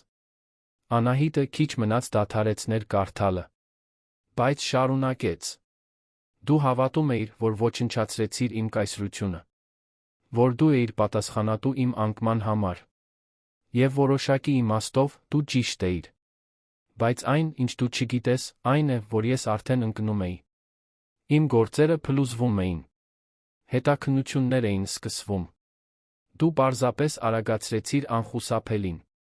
Այն, ինչ ես ուզում եմ, որ դու իմանաս, այն է, որ քո հայրը Պողոսը, նա ավելի լավ մարդ էր, քան ես երբեք կլինեմ։ Նա հրաժարվեց միանալ ինձ իմ սխեմաներում։ Նա սպառնաց գնալ ոստիկանություն։ Ես վախենում էի նրանից, ինչ նա կարող էր անել, այն իշխանությունից, որը նա ուներ։ այնպես որ ես նրան լռեցրի։ Ոչ թե որովհետ դա ճիշտ էր, որովհետ դա հարմար էր։ Դու ինձ մի անգամ հարցրեցիր այն օրը հյուրանոցի լոգարանում, թե արդյոք դու թույլ ես։ Դու թույլ չես։ Դու ամենաուժեղ մարդն ես, ում ես երբե ճանաչել եմ։ Դու ինձ ոչնչացրեցիր ոչ թե բռնությամբ, այլ ճշմարտությամբ։ Եվ ճշմարտությունը, ինչպես պարզեցի, ավելի հզոր է, քան այն ամենը, ինչ ես երբե կառուցել եմ։ Ես քո ներողությունը չեմ խնդրում։ Արժանի չեմ։ Բայց ես խնդրում եմ, որ դու իմանաս, որ դու հաղթեցիր։ Ամբողջությամբ։ Լիովին։ Դու վերցրեցիր քո կյանքը, իսկ ես կորցրի իմը։ Դա արդար արդյունք է։ Վահագն Խաչատրյանը։ Անահիտը նամակը դրեց սեղանին։ Ձեռքերը դողում էին, բայց ոչ վախից։ Ինչ-որ ավելի բարդ բանից, զգացմունքների խառնուրդից, որը նա չէր կարողանում լիովին անվանել։ Ինչ է նա ուզում, հարցրեց Դանիելը, կարդալով նամակը նրա ուսի վրայով։ Ոչինչ, պատասխանեց Անահիտը։ Նա ուզում է, որ ես իմանամ, որ նա հասկանում է, որ նա ընդունում է այն, ինչ արել է։ Դու նրան հավատում ես։ Անահիտը մտածեց այդ մասին։ Մտածեց 8 տարվա ստի, մանիպուլյացիայի, վերահսկողության մասին։ Մտածեց, թե ինչպես էր Վահագնը միշտ ասում այն, ինչ մարդիկ ուզում էին լսել, թե ինչպես էր միշտ ճշգրիտ իմանում, թե ինչ ասել իր ուզածը ստանալու համար։ Կարևոր չէ, թե ես հավատում եմ, վերջապես պատասխանեց նա։ Կարևորն այն է, որ ես այլս նրա կարիքը չունեմ։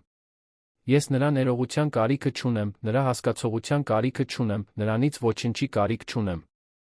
Նա պարզապես մեկն է, ով ժամանակին կարող է եղել իմ կյանքում։ Հիմա այլս չէ։ Նա վերցրեց նամակը, այրեց այն խոհանոցի լվացարանում, ինչպես արել էր տարիներ առաջ քննիչի Համարի հետ։ Դիտեց, թե ինչպես են բոցերը կլանում Վահագնի խոսքերը, ինչպես են դրանք մոխրի վերածում։ Վերջ, ասաց նա, երբ մոխրից բացի ոչինչ չէր մնացել։ Հիմա վերջ։ Հաջորդող ամիսներին Անահիտն ավելի շատ նորություններ ստացավ։ Ռուբեն Հովհաննիսյանի, այն մարդու, ով վարձվել էր իր հորը սպանելու համար, հետաքննությունը հանգեցրել էր դատապարտման։ Նա նույնպես բանտում էր, գրելով 30 տարվա պատիժ։ Վահագնի կառուցած կոռուպցիոն ցանցը քանդվել էր։ Նրա գործընկերները ձերբակալվել էին, նրա բիզնեսները բռնագրավվել էին, նրա ժառանգությունը ջնջվել էր։ Բայց Անահիտի համար իսկական հաղթանակը այդ բաներից ոչ մեկում չէր։ Իսկական հաղթանակն ամեն առավոտ արթնանալն էր մի տանը, որը նա էր ընտրել, մի մարդու հետ, ով սիրում էր իրեն, մի կյանքում, որն ամբողջությամբ իրենն էր։ Դանիելի հետ ամուսնությունից 1 տարի անց Անահիտը զանգ ստացավ քննիչ Գորգյանից։ Ես ուզում էի, որ դուք իմանաք, ասաց նա, որ կա ճարտարապետության ազգային մրցանակ։ Մրցանակ նախագծերի համար, որոնք նպաստում են սոցիալական բարօրությանը։ Ես առաջարկել եմ ձեր նախագծած դպրոցը։ Այն ընտրվել է որպես եզրափակիչ փուլի մասնակից։ Անահիտը զգաց, թե ինչպես է սիրտը արագանում։ Լուրջ։ Լուրջ։ Մրցանակաբաշխության արարողությունը 3 ամսից է մայրաքաղաքում։ Դուք այնտեղ կլինեք։ Այո, պատասխանեց Անահիտը։ Ես կլինեմ։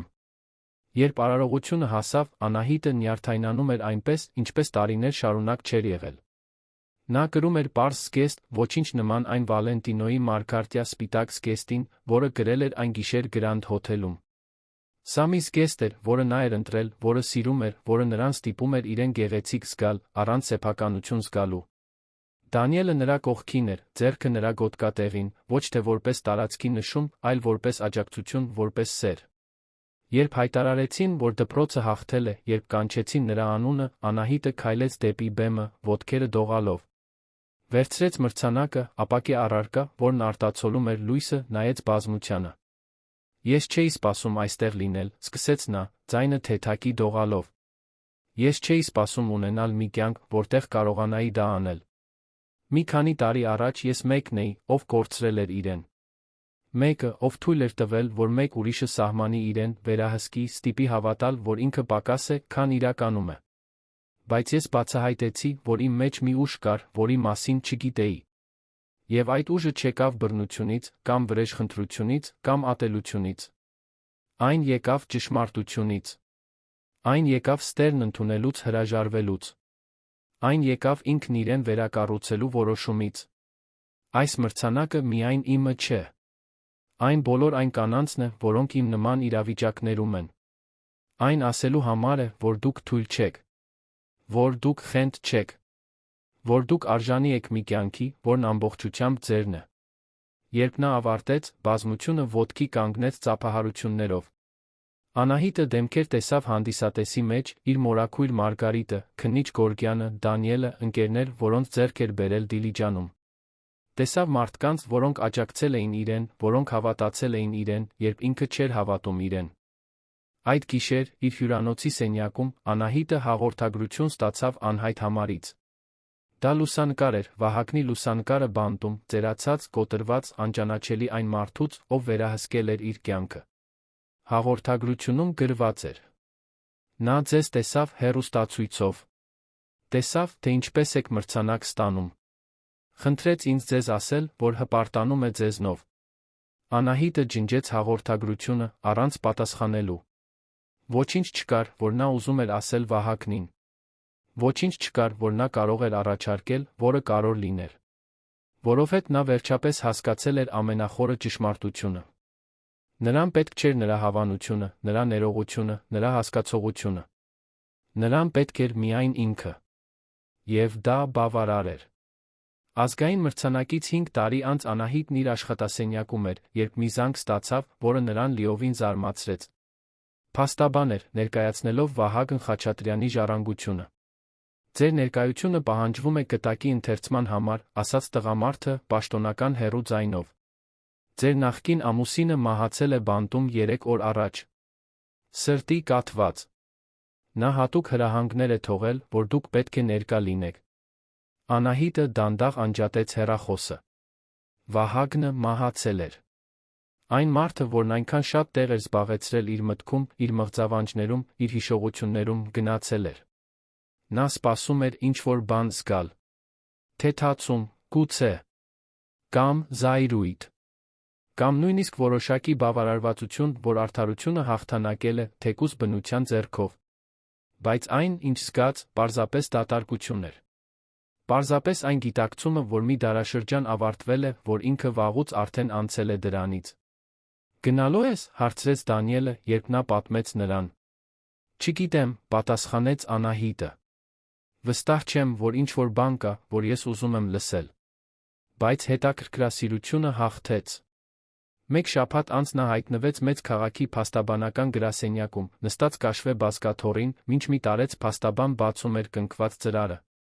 Ձեր նախկին ամուսինը նամակ է թողել, ասաց փաստաբանը։ Նա խնդրել է, որ այն ընթերցվի միայն իր նախկին կնոջ ներկայությամբ։ Ահա։ Նամակը գրված էր թանկարժեք թղթի վրա, Վահագնի ձեռագրով, մի ձեռագիր, որն ավելի թույլ, ավելի դողացող էր դարձել բանտում անցկացրած տարիների ընթացքում։ Անահիտ, սկսվում էր։ Եթե դու սա կարդում ես, նշանակում է, ես գնացել եմ։ Ես պատրանքներ չունեմ այն մասին, թե դու ինչ ես զգում իմ հանդեպ։ Ատելություն, հավանաբար։ Կամ ավելի վատ, անտարբերություն։ Երկուսն էլ արդար են։ Ես վերջին 5 տարին բանտում մտածել եմ, թե ով էի ես, ով էիր դու, ինչպես ամեն ինչ այդքան սխալ գնաց։ Եվ եկել եմ մի եզրակացության, որին դու գուցե վաղուց արդեն հասել ես։ Ես երբեք իսկապես քեզ չեմ տիրապետել։ Դու միշտ ավելի ուժեղ էիր, քան ես երբեք կլինեի։ Մի բան կա, որ դու պետք է իմանաս քո հոր մասին։ Մի բան, որ ես երբեք ոչ ոքի չեմ պատմել։ Նա բացահայտեց, որ ես կեղծել եմ մի նախագիծ, որը կառուցվածքային վնասներ էր պատճառել մի շենքի, որտեղ երեխաներ էին սովորում։ Նա պատրաստվում էր գնալ ոստիկանություն։ Ես վախենում էի։ Ոչ թե բանտից, այլ իմ կայսրությունը կորցնելուց։ Բացահայտվելուց։ Այնպես, որ ես նրան լռեցրի։ Բայց այն, ինչ դու չգիտես, այն է, որ Ռուբեն Հովհաննիսյանը, այն մարդը, ում ես վարձել էի, նա մենակ չի գործել։ Մեկ ուրիշն էլ էր ներգրավված։ Մեկը, ում ես պաշտպանել եմ այս բոլոր տարիներին։ Մեկը, ում ինքնությունը ես երբեք չեմ բացահայտել, նույնիսկ երբ բանտարկության էի դատապարտվում։ Այդ մեկը քո քեռին է։ Քո մոր եղբայրը։ Նա ի սկզբանե ներգրավված էր իմ գործերում։ Նա օգնեց պլանավորել քո հոր մահը, որովհետև քո հայրը բացահայտել էր, որ նա նույնպես ներգրավված է խարդախությունների մեջ։ Նա նույնքան կորցնելու բան ուներ, որքան ես։ Ես սա չեմ ասում ներողություն խնդրելու համար։ Ես ասում եմ, որովհետև դու արժանի ես իմանալու ամբողջական ճշմարտությունը։ Որովհետև դու արժանի ես հասկանալու, որ այն կոռուպցիան, որը ոչնչացրեց քո կյանքը, ինձնով չի սկսվել։ Այն քո ընտանիքում էր շատ ավելի վաղ, քան դու ծնվել էիր։ Քո քեռին կենդանի է։ Նա ապրում է հարավի մի փոքրիկ քաղաքում, կեղծ անվան տակ, նոր ընտանիքով։ Նրան երբեք չեն հետաքննել, որովհետև ես երբեք նրան չեմ մատնել։ Ես նրան պաշտպանել եմ։ Հավատարմությունից, վախից, պատճառներով, որոնք նույնիսկ ես հիմա լիովին չեմ հասկանում։ Արա այս տեղեկության հետ այն, ինչ ուզում ես։ Ես պարզապես մտածեցի, որ դու պետք է իմանաս։ Վահագն։ Անահիտը նամակը 3 անգամ կարդաց։ Ձեռքերը դողում էին, բայց ոչ վախից։ Զայրույթից։ Մի զայրույթից, որը գրեթե մաքուր էր իր ինտենսիվությամբ։ Նրա քեռին։ Այն մարդը, որը մանուկ հասակում եկել էր իրենց տուն, որը նվերներ էր բերել, որը սեր էր ծացրել։ Նա ներգրավված էր եղել իր հոր մահվան մեջ։ Նա դուրս եկավ փաստաբանի գրասենյակից անմիջապես զանգահարեց քննիչ Գորգյանին։ Նա մահացել է, ասաց նա, երբ քննիչը պատասխանեց։ Վահագնը։ Բայց նա նամակ է թողել։ Իմ հոր մահվան մեջ մեկ ուրիշն էլ է ներգրավված։ Մեկը, ում երբեք չեն հետաքննել։ Գծի մյուս կողմում դադար եղավ։ Ո՞վ, հարցրեց քննիչը։ Իմ քեռին։ Իմ մոր եղբայրը։ Նա ապրում է կեղծ անվան տակ երկրի հարավում։ Քննիչ Գորգյանն աշխատեց իշխանությունների հետ նրա քեռուն գտնելու համար։ 3 շաբաթ տեց։ Երբ գտան նրան, նա ապրում էր համեստ տանը մի փոքր քաղաքում մի կնոջ հետ, որը հավատում էր, որ դա նրա իսկական անունն է, երեխաների հետ, որոնք չգիտեին, թե ով է իրականում իրենց հայրը։ Նրան ձերբակալեցին։ Եվ այս անգամ Անահիտը միայն վկա չէր։ Այս անգամ նա բախվեց այն ճշմարտության հետ, որ այն կոռուպցիան, որը ոչնչացրել էր իր կյանքը, միայն Վահագնի մասին չէր։ Դա մարդկանց մի ցանցի մասին էր, ստի վրա կառուցված ամբողջ ընտանիքների մասին։ Նրա քեռին դատապարտվեց 20 տարվա ազատազրկման։ Նրա մորաքույրը, այն կինը, որն ամուսնացել էր նրա հետ, որն ապրել էր նրա հետ, մնաց վերակառուցելու իր կյանքը, ինչպես Անահիտն էր արել։ Անահիտը մեկ անգամ այցելեց այդ կնոջը։ Նրա անունը Քրիստինե էր, նա կոտրված էր։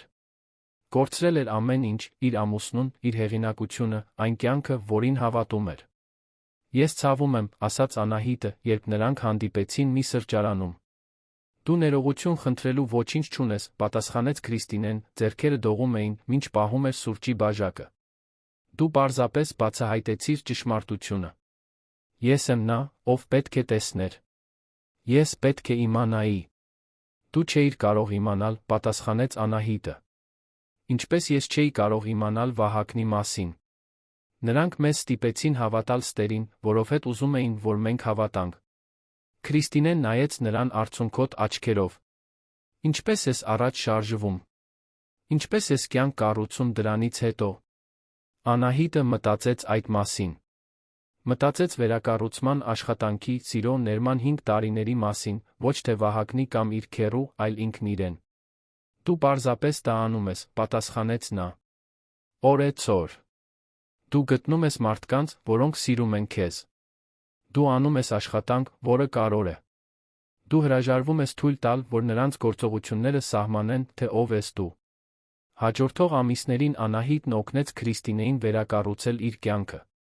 Օգնեց նրան աշխատանք գտնել, հաստատվել նոր քաղաքում, նորից սկսել։ Եվ այդ գործընթացում Անահիտը մի բան բացահայտեց իր մասին, որ իր ուժը ոչ միայն գոյատելու մեջ էր, այլ ուրիշներին օգնելու մեջ։ Նա Դանիելը համայնքային նախագիծ սկսեցին Դիլիջանում։ Մի տարածք, որտեղ բռնության ենթարկված կանայք կարող էին գնալ, սովորելու իրենց իրավունքների մասին, ստանալու իրավական աջակցություն, վերակառուցելու իրենց կյանքը։ Անահիտն աշխատում էր որպես կամավոր, կիսվելով իր պատմությամբ, ցույց տալով այլ կանանց, որ հնարավոր է փախչել, որ հնարավոր է վերակառուցվել։ Եվ դանդաղ, այն սպին, որը Վահագնը թողել էր իր կյանքում, սկսեց վերածվել մի այլ բանի։ Այն լիովին չանհետացավ, սպիները երբեք չեն անհետանում։ Բայց այն վերածվեց իմաստության, կարեկցանքի, նպատակի։ Անահիտը սկսել էր որպես հզոր մարդու կատարյալ կին։ Դարձել էր այն կինը, որը ոչնչացրել էր նրա կայսրությունը։ Եվ հիմա, վերջապես, դարձել էր շատ ավելի կարևոր մեկը, մի կին, որն օգնում էր այլ կանանց գտնել իրենց սեփական ուժը։ Եվ երբ նա հետ էր նայում, երբ մտածում էր այն գիշերվա մասին Գրանդ հոթելի լոգարանում, երբ հիշում էր այն կնոջը, որն ինքն էր եղել, վախեցած, վերահսկվող, փոքր, նա խղճահարություն չէր զգում։ Զգում էր երախտագիտություն։ Երախտագիտություն, որ ունեցել է արթնանալու համարձակություն։ Երախտագիտություն, որ գտել է փախչելու ուժ։ Երախտագիտություն, որ ընտրել է ճշմարտությունը ստի անվտանգության փոխարեն։ Որովհետև ճշմարտությունը, ինչպես նա սովորել էր, միշտ ավելի հզոր էր։ Միշտ։ Այն գիշերվանից 10 տարի անց Գրանդ հոթելում Անահիտը կանգնած էր լեփ-լեցուն դահլիճի առջ։ Դա գործնական դահլիճ չէր, կորպորատիվ իշխանության վայր չէր։ Դա համալսարանի դահլիճ էր, նրան հրավիրել էին դասախոսություն կարդալու վերակառուցման, դիմացկունության ճշմարտությանը դիմակայելու համարձակության մասին։ Հանդիսատեսի մեջ 300 մարդ կար։ Հիմնականում կանայք, բայց նա տղամարդիկ։ Մարդիկ, որոնք եկել էին լսելու նրան խոսել իր կյանքի, իր վերափոխման, այն մասին, թե ինչպես է նա դուրս եկել անտեսանելի բանտից նոր բան կառուցել։ Ուզում եք իմանալ գաղտնիքը, հարցրեց Անահիտը, բեմով քայլելով այն մարդու վստահությամբ, ով վերջապես սովորել էր տարածք զբաղեցնել։ Գաղտնիքը ուժը չէ։ Ոչ էլ խելքը։ Ոչ գեղեցկությունը, կամ իշխանությունը, կամ փողը։ Գաղտնիքը պարզ է։ Դա հրաժարվելն է ընդունելու ինքդ քո այն տարբերակը, որը ուրիշները փորձում են պարտադրել քեզ։ Նա դադար տվեց, թույլ տալով, որ խոսքերը կախվեն օդում։ Ես 8 տարի հավատում էի, որ թույլ եմ, որ խենթ եմ, որ ոչինչ եմ առանց այն մարդու, ով ինձ վերահսկում էր։ Բայց ճշմարտությունը տարբեր էր։ Ճշմարտությունն այն էր, որ ես ամբողջ ընթացքում ուժեղ եմ եղել։ Ես պարզապես չգիտեի։ Առաջին շարքում նրա մորաքույր Մարգարիտը, այժմ 82 տարեկան, բայց դեռ այն փայլով աչքերում, ժպտաց, արցունքները հոսում էին դեմքով։ Նրա կողքին Դանիելը բռնել էր Անահիտի ձեռքը, դեմքը փայլում էր հպարտությունից։ Բայց այդ դահլիճում ավելի կարևոր բան էր կատարվում։ Երրորդ շարքում մի կին կար, որը դողում էր։ Մի կին, որը եկել էր, որովհետև ինտերնետում տեսել էր Անահիտի նախորդ դասախոսության տեսանյութը։ Մի կին, որը բռնի հարաբերությունների մեջ էր, որը մտածում էր ամուսնուն թողնելու մասին, որը եկել էր լսելու, որ հնարավոր է փախչել։ Երբ Անահիտն ավարտեց իր դասախոսությունը, երբ բացեց հարցերի համար, այդ կինը ձեռք բարձրացրեց։ Ես վախենում եմ, ասաց նա, ձայնը դողալով։ Վախենում եմ, որ նա ինձ կգտնի։ Վախենում եմ, որ չեմ կարողանա մենակ գոյատել։ Վախենում եմ, որ ոչ ոք ինձ չի հավատա։ Անահիտն իջավ բեմից, քայլեց դեպի այդ կինը։ Բռնեց նրա ձեռքը։ Ես էլ էի վախենում, ասաց նա։ Բայց ես բացահայտեցի, որ վախը պարզապես ապացույցն է, որ դու պատրաստվում ես ինչ-որ կարևոր բան անել։ Վախը նշանն է, որ դու պատրաստվում ես ազատվել։ Նա իր հեռախոսահամարը գրեց մի թղթի վրա տվեց կնոջը։ Դու կարող ես ինձ զանգել ցանկացած ժամի, ասաց նա։ Եթե քեզ օգնություն ուղղորդում մեկը պետք լինի, ով հասկանում է, թե ինչի միջով ես դու անցնում, դու ինձ զանգիր։ Դու մենակ չես։ Այդ գիշեր Անահիտը զանգ ստացավ։ Կինը թողել էր իր ամուսնուն։ Գնացել էր ապաստարան։ Սկսել էր վերակառուցման գործընթացը։ Եվ Անահիտը հասկացավ, որ իր պատմությունը միայն իր մասին չէր։ Այն բոլոր այն կանանց մասին էր, որոնք տառապել էին, որոնք տառապում էին, որոնք պետք է լսեին, որ հնարավոր է փախչել։ Հաջորդող ամիսներին Անահիտն ընդլայնեց իր համայնքային նախագիծը։ Ստեղծեց աջակցության ցանց, որը տարածվեց 5 մարզերում։ Վերապատրաստեց կամավորների, աշխատեց դատախազների հետ, օգնեց հիմնել ապաստարաններ։ Նրա ճարտարապետի աշխատանքը շարունակվեց, նա շարունակեց նախագծել դպրոցներ, համայնքային կենտրոններ, տարածքներ, որոնք կարևոր էին։ Բայց հիմա ավելին կար։ Նպատակ կար։ Մի օր, մինչ Անահիտն իր աշխատասենյակում էր, զանգ ստացավ դատախազությունից։ Նոր հետաքննություն կար։ Փաստաթղթեր էին գտնվել Վահագնի արխիվներում, փաստաթղթեր, որոնք հուշում էին, որ ավելի շատ մարդիկ են ներգրավված նրա սխեմաներում, ավելի շատ հանցագործություններ, որոնք երբեք չէին բացահայտվել։ Մեզ նորից ձեր կարիքը կլինի, ասաց դատախազը։ Մեզ պետք է ձեր ցուցմունքը։ Անահիտը խորը շունչ քաշեց։ Մտածել էր, որ ամեն ինչ ավարտվել է։ Մտածել էր, որ այդ գլուխն ընդմիշտ փակել է։ Լավ, պատասխանեց նա։ Ես դա կանեմ։ Բայց այս անգամ այլ էր։ Այս անգամ նա դա չէր անում իր համար։ Անում էր բոլոր այն մյուս կանանց համար, որոնց օգնել էր։ Անում էր երաշխավորելու համար, որ այն կոռուպցիոն ցանցը, որը ոչնչացրել էր իր կյանքը, չկարողանա շարունակել ոչնչացնել ուրիշներին։ Նոր դատավարությունը տեց 2 տարի։ Եվ այս անգամ Անահիտը մենակ չէր վկաների ամբիոնին։ Կային այլ կանայք, որոնց Վահագնը բռնության էր ենթարկել, կանայք, որոնք զոհ էին դարձել նրա սխեմաներին, կանայք, որոնք համարձակություն էին գտել նրա պատմության մեջ։ Երբ ամեն ինչ ավարտվեց, երբ վերջին դատապարտյալները դատապարտվեցին, Անահիտը կանգնած էր դատարանի դահլիճից դուրս Դանիելի, իր մորաքրոջ, քննիչ Գորգյանի տասնյակ կանանց հետ, որոնց օգնել էր տարիների ընթացքում։ Ավարտվեց, ասաց քննիչ Գորգյանը, ձեռքը դնելով նրա ուսին։ Վերջապես ավարտվեց։ Բայց Անահիտը գիտեր, որ լիովին չի ավարտվել։ Միշտ ավելի շատ աշխատանք կար անելու։ Միշտ ավելի շատ կանայք կային, որոնք օգնության կարիք ունեին։ Միշտ ավելի շատ պատմություններ կային, որոնք պետք է պատմվեին։ Այդ գիշեր իր տանը Դիլիջանում մի տուն, որը նա Դանիելը միասին էին կառուցել, որն ամբողջությամբ իրենցն էր, Անահիտը նստեց իր աշխատասենյակում, սկսեց գրել։ Գրեց այն գիշերվա մասին Գրանդ հոթելում։ Գրեց այն 8 տարիների մասին, որոնք անցկացրել էր վերահսկողության տակ։ Գրեց իր փախուստի, իր վերակառուցման, այն մասին, թե ինչպես էր ուժ գտել իր մեջ։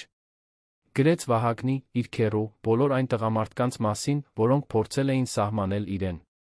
Բայց գրեց հիմնականում իր մասին, այն կնոջ մասին, որն արթնացել էր այն հյուրանոցի լոգարանում, այն կնոջ մասին, որը համարձակություն էր գտել, այն կնոջ մասին, որը հրաժարվել էր ոչնչացվել։ Երբ ավարտեց, 300 էջանոց ձեռագիր կար։ Ամբողջական պատմություն։ Մի պատմություն, որը պետք է պատմվեր։ Ինչ է սա, հարցրեց Դանիելը, գտնելով նրան իր աշխատասենյակում լուսադեմին։ Իմ պատմությունն է, պատասխանեց Անահիտը։ Ամբողջը։ Սկզբից մինչ հիմա։ Հրատարակելու ես, հարցրեց Դանիելը։ Անահիտը մտածեց այդ մասին։ Մտածեց բոլոր այն կանանց մասին, որոնք կարող էին կարդալ իր պատմությունը, հասկանալ, որ մենակ չեն։ Մտածեց բոլոր այն կանանց մասին, որոնք կարող էին համարձակություն գտնել իր խոսքերում։ Այո, պատասխանեց նա։ Ես կհրատարակեմ։ 1 տարի անց Անահիտի գիրքը հրատարակվեց։ Այն դարձավ բեսթսելլեր։ Ամբողջ երկրի կանայք կարդացին նրա պատմությունը, հույս գտան։ Տղամարդիկ կարդացին, ավելի լավ հասկացան բռնության իրականությունը։ Թերապևտներն օգտագործեցին նրա գիրքը որպես գործիք, իրենց հիվանդներին օգնելու համար։ Եվ ամենակարևորը, բռնի հարաբերությունների մեջ գտնվող կանայք կարդացին, գտան հեռանալու համարձակություն։ Լռեցված կանայք գտան իրենց ձայները։ Կոտրված կանայք գտան վերակառուցման հնարավորություն։ Անահիտը հազարավոր նամակներ ստացավ։ Նամակներ կանանցից, որոնք փախել էին, որոնք վերակառուցել էին իրենց կյանքը, որոնք գտել էին իսկական սեր։ Յուրաքանչյուր նամակ հաստատում էր, որ իր պատմությունը կարևոր է, որ իր ցավը վերածվել է ինչ-որ նշանակալի բանի։ Այն գիշերվանից 10 տարի անց Գրանդ հոթելում, երբ Վահագնը շշնջացել էր «Ես քեզ իմ կողքին չեմ ուզում», Անահիտը կանգնած էր մեկ այլ բեմում, ստանալով մրցանակ կանանց իրավունքներին իր նպաստի համար։ 1 տասնամյակ առաջ, ասաց նա իր ընդունելության խոսքում, ես մի կին էի, որը հավատում էր, որ ոչինչ է։ Այսօր ես մի կին եմ, որը գիտի, որ ամեն ինչ է։ Ոչ թե որովհետև ես հատուկ եմ, այլ որովհետև ես բացահայտեցի, որ մենք բոլորս ենք հատուկ։ Մենք բոլորս ուժ ունենք մեր մեջ։ Մենք բոլորս ունենք ինքներս մեզ վերակառուցելու, վերասահմանելու, ազատագրելու ունակություն։ Եթե դուք լսում եք սա, գտնվում եք բռնի իրավիճակում, ես ուզում եմ, որ դուք իմանաք։ Դուք թույլ չեք։